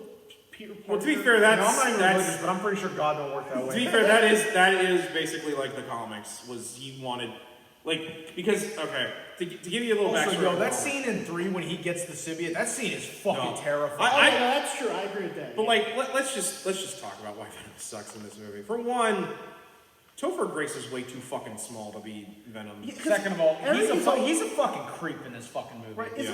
I mean, to be fair, that he should be because he's supposed to be the anti-Peter Parker. Yeah. But isn't Eddie supposed to be kind of like a bit bulky, a bit? Like, there's a deleted scene in the first movie where Eddie Brock is in it, and he's actually played by a different actor. Okay, because I always saw him like in the anime series. He always seemed like a bulky, in the deleted scene, it's like that. He looks a lot more closer to comic accurate Eddie Brock. Right. I mean, like they even tried to set up early on, like, you know, that rivalry between him and Peter. Right. Like, they were trying to establish that early on. But they cut it out of the movie for pacing Like reasons. he's a jerk. Like he's a way that it's not nearly as interesting. Like that scene where he talks to like Officer Stacy. Right. He's like, by the way, I'm dating your daughter. I like the way he say it. He almost is like he's like, yeah, I've dicked your daughter down a couple times. Yeah. I have video of it too. Yeah, he's a fucking creep. Yeah, he's also sleazy. And it's not like he's a creep in a way that's interesting or like kind of like Or like drives Tom the plot. Hardy's Venom. Yeah. Actually, Just the movie where just Tom Hardy looks like shit the whole movie. Well, then he like, cause like. No, don't even look at me. He looks like shit that whole movie. I And it's on didn't purpose. say a fucking thing, Cole. I'm just looking at Fucking you. smiling at me. he looks Holy incredulous. Giving me that doughboy grin. I'm just out here minding my business, and you're like some random person being like, you caused the coronavirus, and I'm just pointing at me, and you're like, yeah, you. So Adam, you going to Afghanistan with me? Oh my god! Don't bring that up. Jesus Christ. Also, Doughboy. What is this? Boy. 1917? What, we're gonna go over there? I'll explain it later. Just roll with it. But wait, but as you're saying, like really, if like how that ended with Eddie Brock and being fired from the Bugle, you really could see that being like some minor character who's a creep. Like it wasn't like a climax. I mean, yeah, it was, Fuck, the scene when he gets fired is satisfying. Yeah, like yeah, but he deserved it. but the thing is that he doesn't have a fight. He doesn't like put up a fight. He just like kind of accepts it like passive aggressive. But to me, Eddie would be more like aggressive about fighting bad. If he got Jonah, give me one more chance. I'm telling you, I can do it.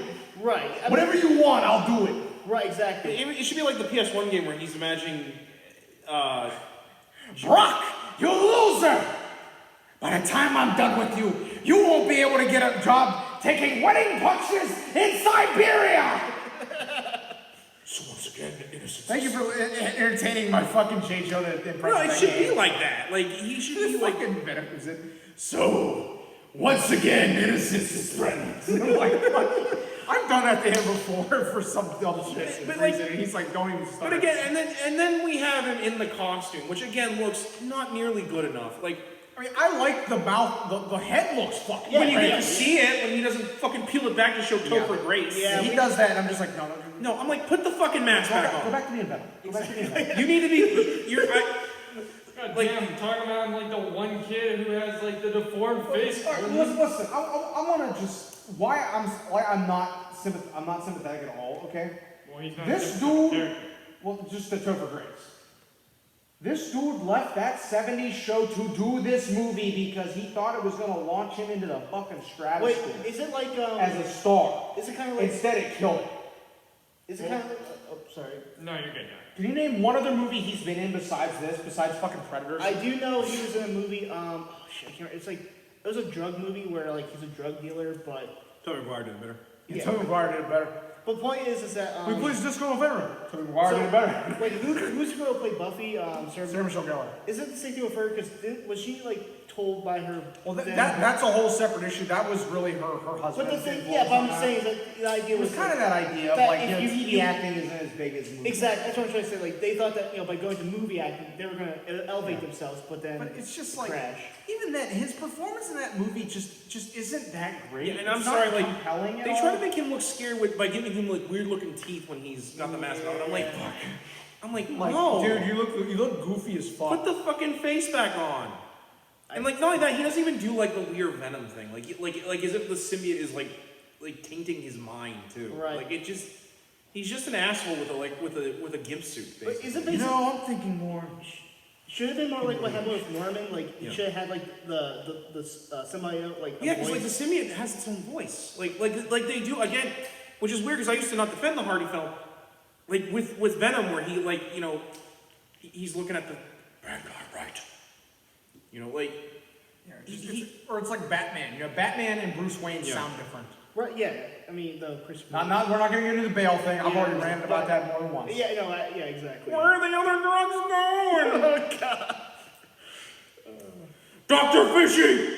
No! You have a little college humor for you. This isn't a mud pit, old chum. It's an operating table. And I'm the surgeon. Now I know, Cole, I'm not your father. And stop pretending to be. So you know what? I think, I mean, if you don't mind, I think that there's something we could maybe quickly cover.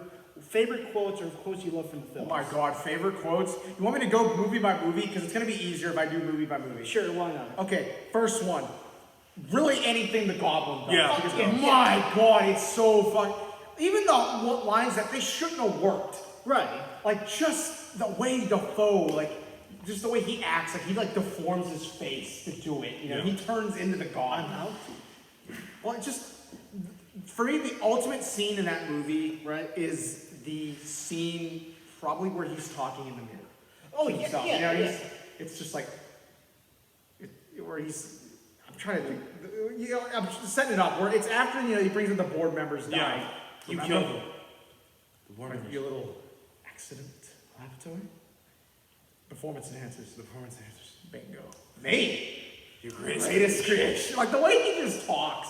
Is just so good. It's gripping. Like just the way he talks, you know at that point, It's captivating. This isn't the Norman I was seeing before. This is different. Or like like the part where he looks at the paper, he's like, "You killed the board members." We killed them. Like no, like that. He literally turns back, like he thinks that Norman is in the mirror.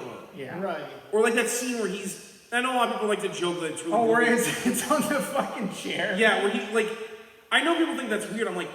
He's psychotic. He literally thinks that mask has its own voice. Oh, yeah, like the Goblin has become such a separate entity inside of him that now he sees the mask as the Goblin. Make him wish It's he like were a How? You know how. Tell me how! The heart, Osborne. First, No, that we start with his heart. hell that scene where like Aunt May's doing her prayers and he crashes through. He's like, finish it. Right. Like that shit is fucking like I know people laugh, but I'm like Actually, I take it back. It's not the mirror scene. I know the one that is the ultimate scene in the movie for me. What? Misery, misery, misery. That is what you've chosen. Nice. I offered you friendship, and you spat in my face. Had you not been so selfish, your little girlfriend's death would have been quick and painless. But now that you've really pissed me off, I'm gonna finish her. Nice and slow. MJ and I, we're gonna have a hell of a time.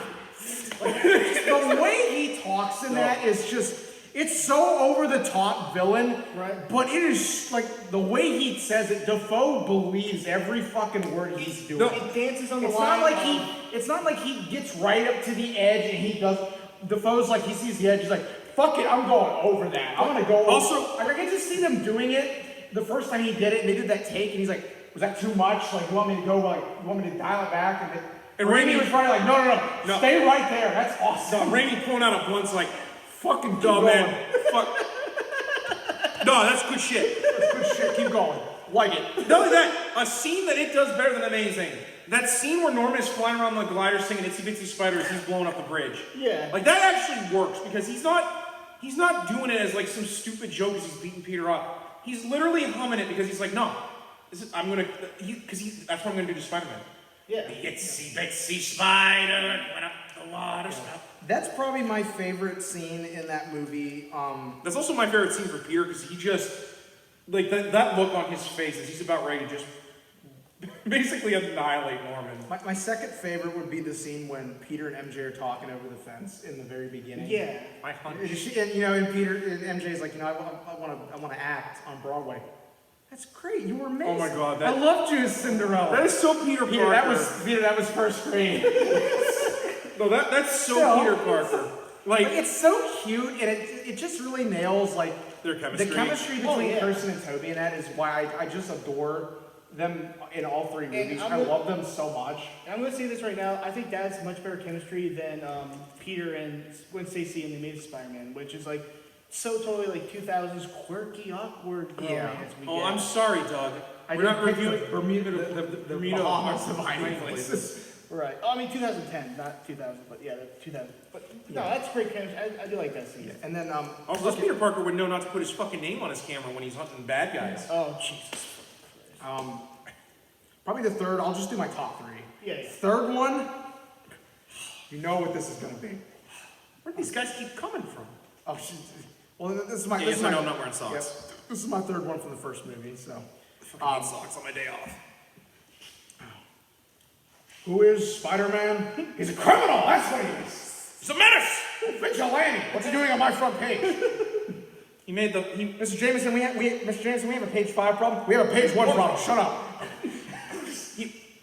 We outsold the first printing. Sold out? Yes. All right. Spider-Man tomorrow, front page with a decent picture this time. No, oh my God, J.K. Simmons. We don't have a decent picture. Oh, is he shy? We can get a picture of Julia Roberts in a thong. We should get a picture of this weirdo. Which I'm like, put it on the front page. What is it, like $500 for a picture of Spider-Man? He doesn't want to be famous? I'm gonna make him famous.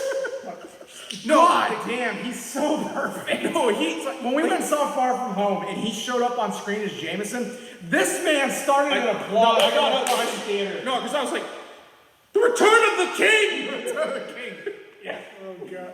But no, he is, as I said before, he is... He embodies that character. Yeah, like, so no one else can, like, he was so good.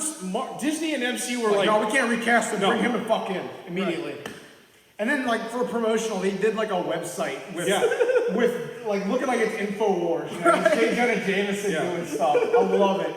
I hope they do that again for No Way Home. Give me more of that. What about the video games? Like, the Pigeons thing? Oh, my God. Oh, yeah, in the PS4 game. They don't have J.K. Simmons reprise it in the PS4 game, but it's right on the caliber of it. Like, there's one part... it's not J.K. Simmons? It's not J.K. It's a really good impersonator. It's somebody who's real close. I thought, okay, I was... He's a really good impersonator. But he's still trying to do J.K. Yeah, he's doing J.K. Simmons. So, okay, with the second one, my favorite lines. Probably my favorite scene in the whole movie is... Honestly, probably the ending where MJ shows up at Peter's apartment. Mm-hmm. And she does the speech, like, I've always been standing in your doorway. And it's such a touching end to, that turmoil of, are they going to be together, are they not? And then it ends with, like, the famous "Go Get 'em, Tiger" line, which I just love. Right. For me, probably my favorite. Whereas, like, I love Norman's just. I forgot to ask you what your favorites were. My bad. I'm sorry. Well, it's all good. Going for two since we're there, I love almost every single snarky line Molina has as Doc Ock. Like, oh my God. Like that scene where he's got Aunt May. Yes. Well, that scene where he's got Aunt May and Peter's like, "Let her go, Ock." Yes. All right. Oops. Butterfingers. That's one like of my that favorites. shit. I fucking love that. No, like I love Molina's Ock because he's so snarky and Rosie, I love this boy. Because he acts like he's so superior and above everyone, which is how I like Doc Ock. And I know a lot of people don't like this Ock because he's like they make him a tragic figure. I'm like, no, I love it. I love him because he's great. He is perfect. That scene where like all those people are like, if you want to do Spider-Man, you got to go through us. And Joey Karate's there too. Yeah, Joey, fuck off. Hey, fuck, you want him, you gotta go through me. But I love it, he's like, you gotta go through me. All right. And he just, all right. Like, he is so fucking funny in this whole, and not only that, I love that scene where he's talking to the arms. Yeah. Because, like, the neural inhibitors. No. Like, the fact that he actually can give character to these lifeless arms, like, really shows just how great of an actor Molina is. Oh, yeah. He's one of my top actors in any of these. Oh, definitely. To the point, I bought a Joan of Arc doc on DVD at a store purely because it says Alfred Molina of Spider-Man 2 does the narration. I'm like, I'm in. Yeah. I'll do it. I'll pay just to listen to him talk. It's not even just us. I mean, of course we saw the trailer for the movie. And I mean, they've already confirmed they're bringing him back for No Way Home. And without him, we wouldn't have the greatest internet meme of all of Dr. Octagon up the spread. I'm a firing laser. Oh god, it's pretty bad. Oh, I love. Oh, how do I shot web? Oh my god, it's Alfred Molina. Probably my second favorite line from 2. It's you know what's coming. Given I just did Norman, you know what's coming. The end movie where he's talking to Harry in the mirror. I can't do it. He's my best friend, and I'm your father. Avenge me. Avenge me. No. Avenge me. No. That's so great. And the best part about that is when they were doing that, like before they had when they were drawing up plans for 2, he wasn't in it. Like Willem Dafoe had so much fun at the end of the first one. He came to Sam Raimi. He's like, "Hey, listen, I had fun doing this. If you ever want me to come back for anything, you call. I will do it. I don't care. I'll come back. You don't even have to pay me. You don't have to pay me. I'll come back."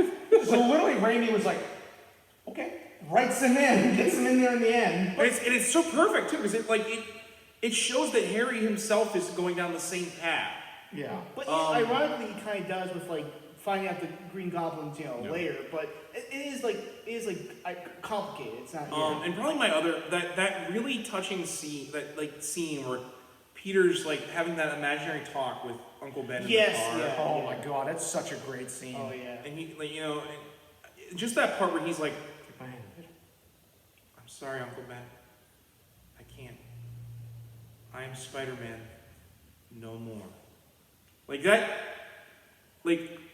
That was so rough because it's Peter trying desperately to just even let go and the scene with Connor with that doctor where he's like, maybe your friend's not supposed to be climbing these walls. Yeah. Or he's like they have that like metaphysical talk. Yeah. Right. Which obviously that doctor clearly knows he's Spider-Man. The doctor clearly fucking knows something's up. But clearly he's like, you know what? No, he does good. He clearly does. He's a good kid. No, like those scenes really hammer home just why Peter both wants to keep being Spider-Man, but he's like, I just want to be happy. Honorable mention. Give me rent. Well, if we're going to do fucking anything about Dickovich showing up. Sorry, can I spend it? Well, if we're going to do honorable mentions, pizza time. Oh yeah, pizza time. You're late. I'm not paying for this. And you already said the one your friend you said he took that guy's Pizzas. Well, if we're doing honorable mentions, I gotta throw in my number one. Mm-hmm. My number one honorable mention for the first movie. Bonesaw is ready. Which I love. They had to change the wrestler's name. They had to change the wrestler's name because in the original comic, the wrestler's name was Crusher Hogan. Right. Hulk Hogan was not at all enthused about letting Randy Savage do this kind of shit. Yeah, so they had to change it into Bonesaw McGraw. Oh wait, and of course with Bruce Campbell, what's this? What's your name, kid? Human Spider. Oh, that's the best you got? That's the best you got? Yeah. Oh, that sucks. Which I love that The terrifying, the deadly, the amazing Spider-Man! I'm not going out there, they got my name wrong. Okay, get out there, you moron. That's so beautiful. And of course, my real honorable mention for Spider-Man 2. Cool Spidey outfit. Thanks. Where'd you get it? I made it.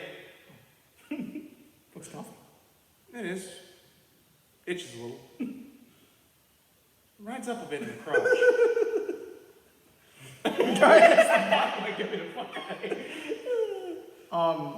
What about 3? Well, my last honorable mention for 2 would be that speech Aunt May does about heroes. My God. My God, that's that scene beforehand where Peter tells her that he feels responsible for Uncle Ben's death, where she can't even talk to him, she just runs off, and Peter's just left there at the grave. I'm like, God, is this movie gonna actually get happy at some point? Yes. Okay, and then for 3, no, that scene where she talks to him about being Spider-Man was really, really good. Yeah, for 3, probably my favorite quote from 3. Good riddance. No, it's not good riddance. Even though we use that all the time. God, what would be my one for 3? And no, before you even say shit, it is not the pie thing. She smells like strawberries. It ain't that either. So good, I'm trying to avoid picking the memes. No, I'm sorry. That pie scene is one of the worst fucking things. It's so uncomfortable, dude. Well, because they play it so happy, and I'm like, it's so saccharine and bullshit. Well, also, he's supposed to be smarmy. It's like I love the scene in the beginning with Peter and MJ on the web in the park. Oh my God, that scene is so beautiful. Right. The little smile Kirsten does in the scene is just like, it's so fucking adorable. Yeah. Better than just Peter after like done making out with. That's just MJ and Peter. Like that's not like Spider-Man and Mary Jane Watson from Robin. That's just two people. Even to the point where just an intimate moment. Peter's not even in his Spider-Man costume on that date. He is Peter Parker. Yeah, he's using his powers, but he's Peter Parker in this moment. Right. She loves Peter Parker, not Spider-Man. I mean, granted, I always argue that MJ loves Peter because she's his hero. She's his hero. Not like that's Spider-Man. Like Peter is her hero. Yeah. And then my second. Well, I love this. I love when McGuire comes back. He has that dopey fucking smile on his face from making out, and he even does like a little like wow, and I'm just like, God, Peter Parker would do that because he's such a like. They're married and they make out, and he's just like, wow, Peter, we're married with 2 kids. It's still pretty good every single time, MJ. I'm not gonna lie. I mean, hell, in the comics they imply that MJ doesn't keep anything that like she's in, like magazine-wise and stuff, and then it's implied like Peter just has boxes of shit up in the attic because he saves everything. I want a Spider-Girl story someday where Mayday's like, wow, Mom, you really kept all this shit about yourself? I feel like that has happened. Yeah, and MJ's like, Mayday, I didn't keep anything. That would be your fault. I was real proud of her, Mayday. I kept everything. My second favorite would probably be... God, just that part near the end where Harry's dying. Oh my God, that shit is rough. Yeah. Like, for all the problems I have with that movie, his death is really You're my rough. friend. Best friend. That's right. And then he just dies, and it's like... It's just so, like I don't think there could have been a better end for Harry if he was going to go out that way. Yeah. He went out defending his friends. Right. I probably it's not really a quote. I just like the scene where Peter, after he realizes that the suit's corrupting him, where we cut to him just cradled in the rain on the church. There was a poster of that. It's such a good poster. I kind of like it where he's like, it's the suit. I gotta get it off. Yeah, I mean, granted, it's not nearly as good for me as like the TAS where he's like, it won't let me. I gotta get it off. Oh no, it knows. It won't let me. I mean, it's a little over the top, but it works really well because you can just hear Peter's like forever angry. I didn't get McGuire going. Shut up! You can't escape me. I'll chase you to the end of the end. Just that one's great. Oh God. Or just like. The God, I really hope the lady renting our... is probably like, what the fuck are they doing over there? But the scene where they revealed to May and Peter, the guy that might have actually killed. Oh Ben. yeah, that. And Peter just is like, remember Stacy's like, calm down, son. Yeah. No, I will not calm down. I'm like, The man who killed my uncle's still out there. And I think that's one of the moments you really see him just driven to just be like, no, I need to kill him. Yeah. Right. And this is even before the symbiotes. Remember, really and then he does it, there. and then he thinks he's like solved the problem, and then May's just like, Peter has that scene where he's like, he deserved it, didn't he? And where May's like, Ben wouldn't have wanted us to give over to vengeance. No. And to be fair, that's those scenes are really good. The problem is when we see Dark Peter, they've got him in that fucking emo haircut. Yeah. And it's just because again going back to TAS, which I've done that at work a couple times walking down the hall, and I'm just like, God damn it. We can talk about that. Going back to TAS, where Peter, when he gets the symbiote, puts on a nice suit, and it's not he's like, no, I don't need to be pushed around. I've got powers that I can push back. You want forgiveness? Get religion. Yeah, because there's also kind of this weird disconnect between the dark Spider-Man scenes and the dark Peter scenes because Which I've always seen people explain it as that's what Peter thinks is cool because he's that much of a That's fucking kind Which, of- to be fair, my That's what I problem would is he say. shouldn't think he's cool with the suit. He should think, I deserve things because I have the power to get what I want. Right, so it's not responsibility. Yeah. It's gain. It's all power, no Yeah. responsibility. It's the suit egging him on, yeah, Peter, you should just, crush the Sandman. You should make him wish he was never born. Well, I love that it's what it takes for him to snap out of it is the fact that, he hurts MJ. Although, And then he's like, yeah. I don't know what's wrong with me. Yeah, I do get that. The problem with that is that right before that scene, Yeah, I know. is him dancing around that fucking jazz club like he's in a fucking Broadway musical. I mean, the end result is great, but the means for it is it's Because, and I hate, but it literally is just I'm a monster. Yeah. There's all this buildup, but it doesn't. Get your hands off. Yeah. It doesn't work very well in certain ways, but no, and of course that scene where he's desperately ripping the costume off with the bells. Yeah, Oh my that God, was that scene really is he's just so like, good. It's visceral. It's such a shame that no one talks about I that. remember seeing that in the theater and being like, Yeah. holy Like, I mean, granted, in my opinion, it is a little bit better because in the comics, he's literally screaming at the symbiote like, "This is how much I hate you. I would rather die before I let you completely fuse with my body." And even then, like, the symbiote gets off of him, is leaving, and then it comes back, drags him inside, and then it leaves. Yeah, well, because it happens in Web of Spider-Man, and the narration is literally like, and from that day on, Peter Parker would never understand why the symbiote saved his life. Because in the comics, it kind of implies that the symbiote fell in love with Peter, like at least in the idea that the symbiote has of love. Right. Like, yeah. Which is why, like, it's fusing with Eddie is kind of weird because then because later on it tries to imply the symbiote hated Spider-Man, except that it rescued him from the bells. It's inconsistent writer. Yeah. Yeah. Then I always like the joke that Eddie is the bronze medal for the symbiote because even Flash Thompson was a better lover for it than Eddie. So, Doug, what are your favorite quotes before we go ahead and wrap this up? Well, I mean, what about Riley? Like, What about Riley? I do not. I think we've covered almost all the really good ones. Well, Yeah, there's you some guys- I have some that you didn't cover. Oh God. I do not have a thorough enough knowledge of the movies because it's been so long. Like I can remember the plot. He has the idea. I feel like he'd rewatch them and then he would come back and be like, "You fucking animals, quote this shit daily." Yeah, that's kind of what I was thinking. I was kind of thinking, it may be.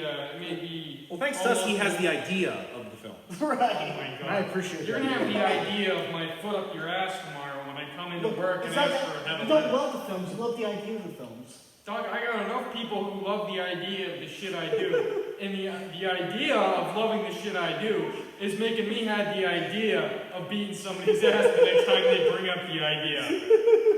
Fucking shit. But I might just go out to the car and be like, actually, you want to watch the Spider-Man films tonight? Oh, Because we're not doing anything, hopefully. But I don't have a thorough enough knowledge to say I have great and favorite moments besides just the plain old meme moments.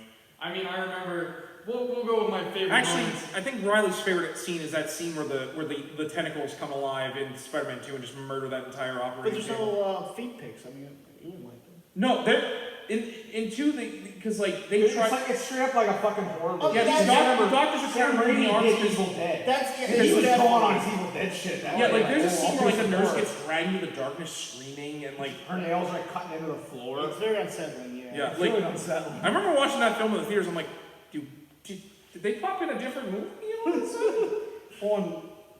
God, you were here the day I wore my human spider costume for Halloween. I remember you being here. You were like, "You really fucking went and did that, didn't you? You made the whole fucking shirt." I'm like, "Yeah. Why wouldn't I?" This year I'm gonna upgrade to wearing just the actual Raimi costume. You guys are fucking animals. But favorite moments gotta be where's my fucking rent? You can have your rent when you fix this damn door. That's a given. Give me rent. You get your rent when you fix this damn door. Yeah, there's the edit of, I don't remember what the hell it was from, but it was an edit where he was fucking eating a hot dog, and then it cuts to the kids. Oh God! I sent you that because I found out. What's funny is that in that died. movie, it's so goofy because he's eating it to fucking raindrops are falling on my head. Yeah, and then That's how the soundtrack album ends, by the way. Like the score. That's how it ends. Is that song? I'm like, fucking really? And obviously the kids get saved, but the edit, the bus just goes by. And that's just great. Oh God. Oh, there's just so much shit you can do with his whole jazz scene alone, walking out. Right. That is something in its own right. You can slap anything on that Want and to it know the works. best part about it? If you play the PS4 game and you land on the street and start walking and hitting the X button, he'll start doing the thing. They animated this shit. Like someone sat and animated that. Knowing they would be like, someone's gonna try this. No, my favorite version of that is in Into the Spider-Verse where he's like, I also dance. Where he does it, he's like, we don't talk about We this. don't talk about this. Like the only thing that's more worse for him than that is the popsicle. I mean, We don't talk about the popsicle either. I mean, I look worse. Don't start a restaurant called TGI Spidey's. Real talk. Who even told him that was a good idea to open a spider-themed restaurant? Nobody really likes spiders. Spider spaghetti. Unless you're Lucy Liu, guy with 8 hands. Sounds hot. I mean, Lucy Lawless. Lucy Lawless. Yeah, yeah. That was another great quote. I know where Adam's mind is.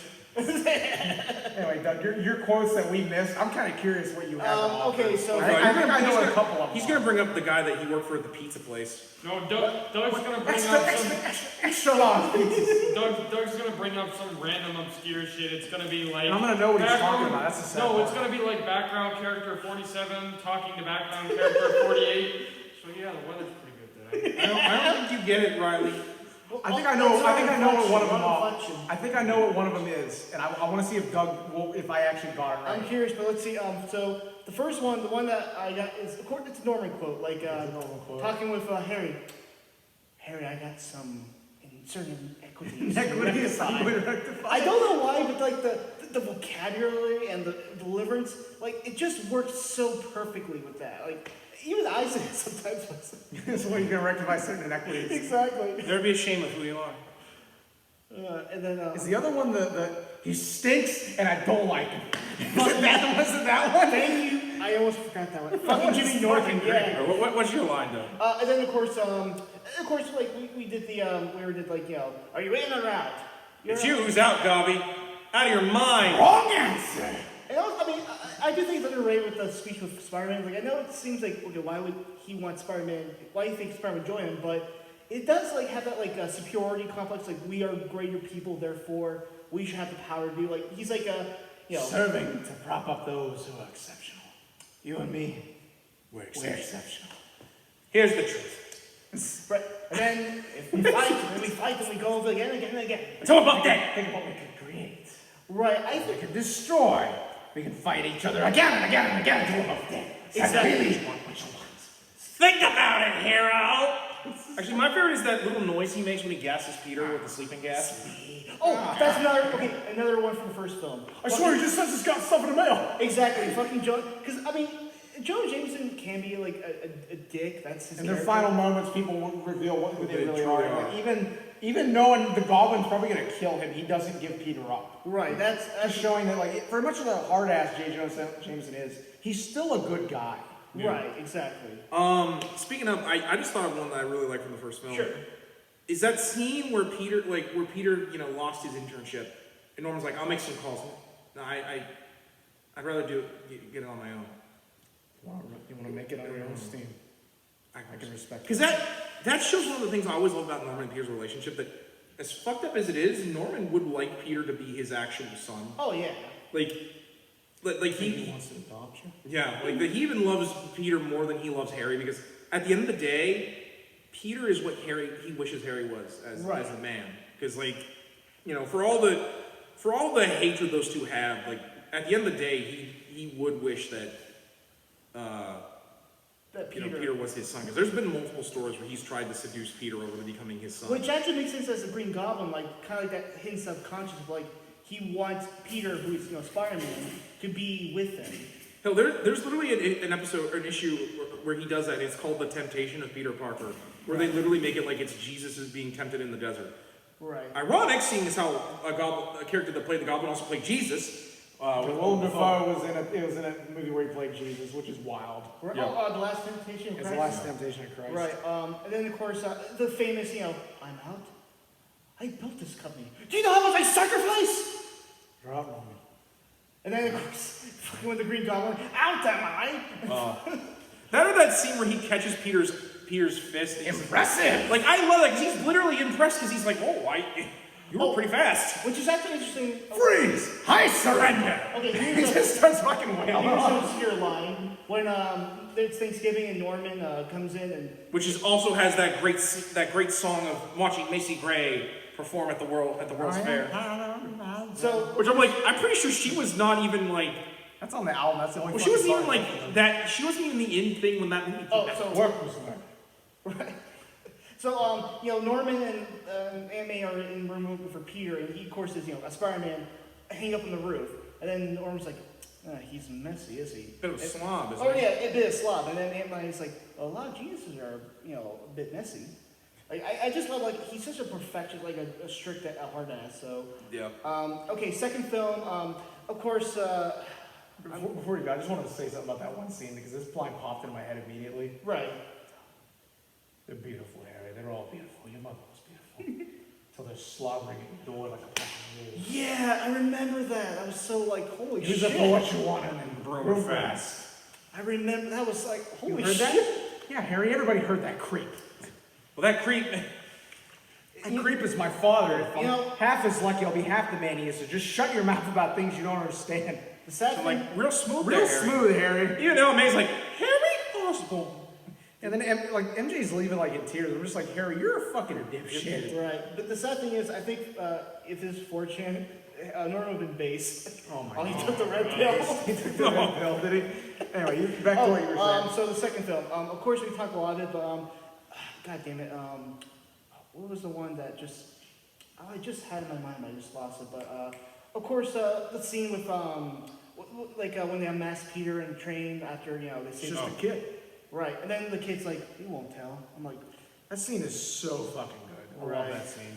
but god damn. Like, and to be fair, I I always, remember that, but yeah, you keep going. everyone always talks about how, like, oh, the 9/11 unity thing is so, and I'm like, to be fair, in both the second and first Wasn't the film, first one where he's like, they're like, you mess with one of us, you mess with it's all because, of us. it's not like they're doing it because of that. It's because, like, he's trying to kill these kids while Spider-Man's trying to, like, desperately save them. That guy that threw the fucking pipe and And the nailed sense the of goblin, he community. could take Thanos on by himself. I'm calling it. Right, but Yeah, well, he probably needed to team up with Crane Dad. Crane Dad, fuck No, you. that's Let me bring that up. I want to hear that right you again. gotta watch the Amazing Spider-Man episodes for that one. Fuck him up, Spider-Man. Thanks, Crane Dad. But the second one, I just remember, of course, when he meets Doc Ock before he becomes Doc Ock, Peter, I heard that you're brilliant.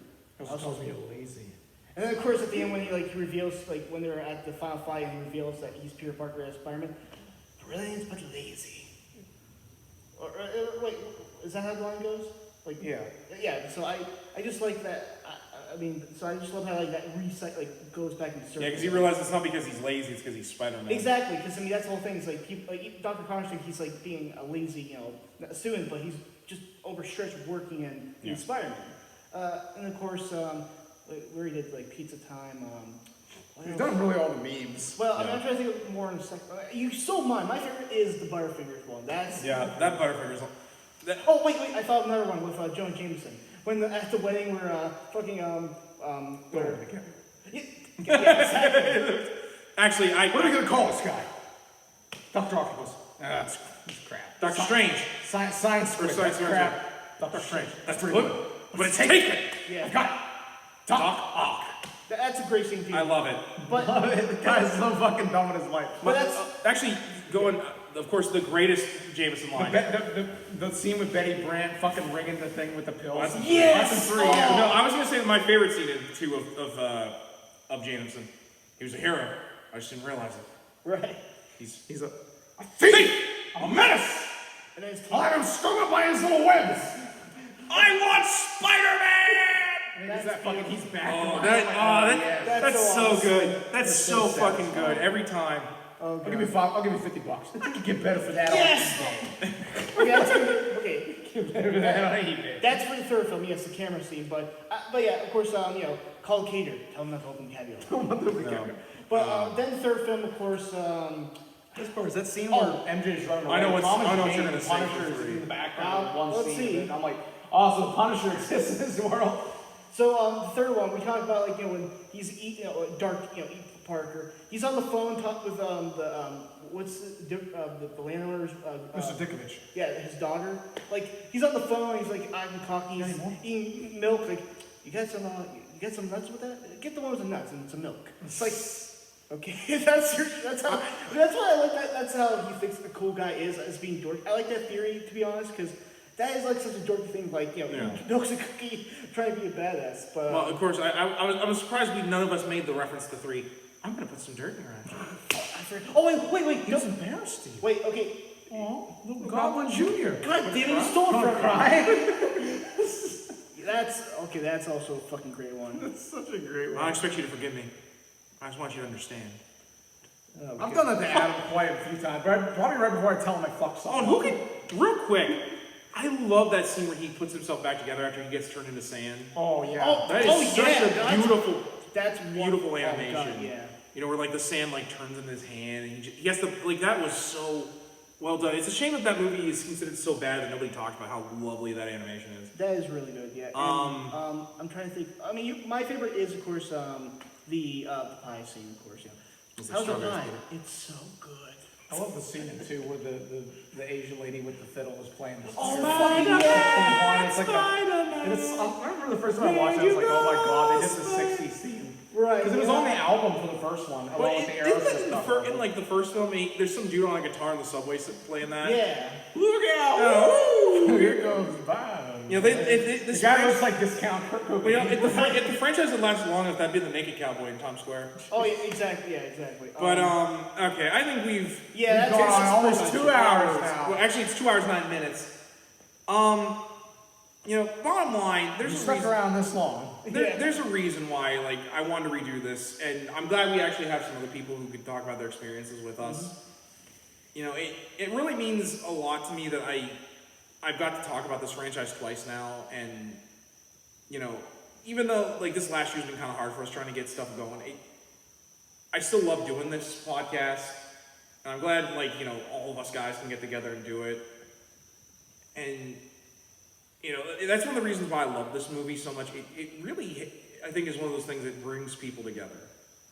And the fact that there's a whole group of people just shitposting about it. Yeah, God, exactly. And at the end of the day, I'm looking forward now to the MCU seeing that they're finally giving this franchise the respect I think it deserves.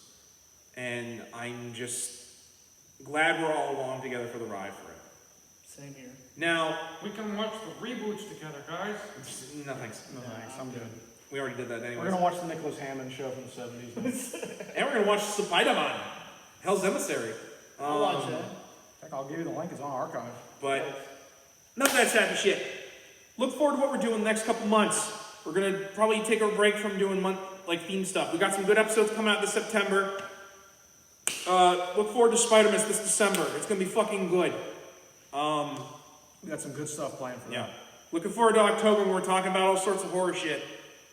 And just look forward to the new year when we, you know, for the next year. And we're already even past 100 episodes. Look forward to the next 100. Look, we're in Hyphen. We're having 100 years. 100 years we're in Hyphen. Well, we gonna end up being like fucking Freeze. We're just gonna be disembodied heads on spider bodies, still talking about shit. I was thinking more Rick and Morty. Yeah, Doug was doing his fucking Szechuan sauce. The first one, yeah, exactly. But I think, guys, until then, I'm Zongetsu134. I'm Average Joe Squad. This is the Zodiac Killer. I'm out. I'm out 94. That's who I am. I'm out 94. He needed an alibi for tonight. And I'm just Riley. Doug, we are fucking assholes, but we are fucking assholes. That's why we love you. And as always, we ask you, all together now, to remember the hyphen and take care. And remember, he's a mess! No!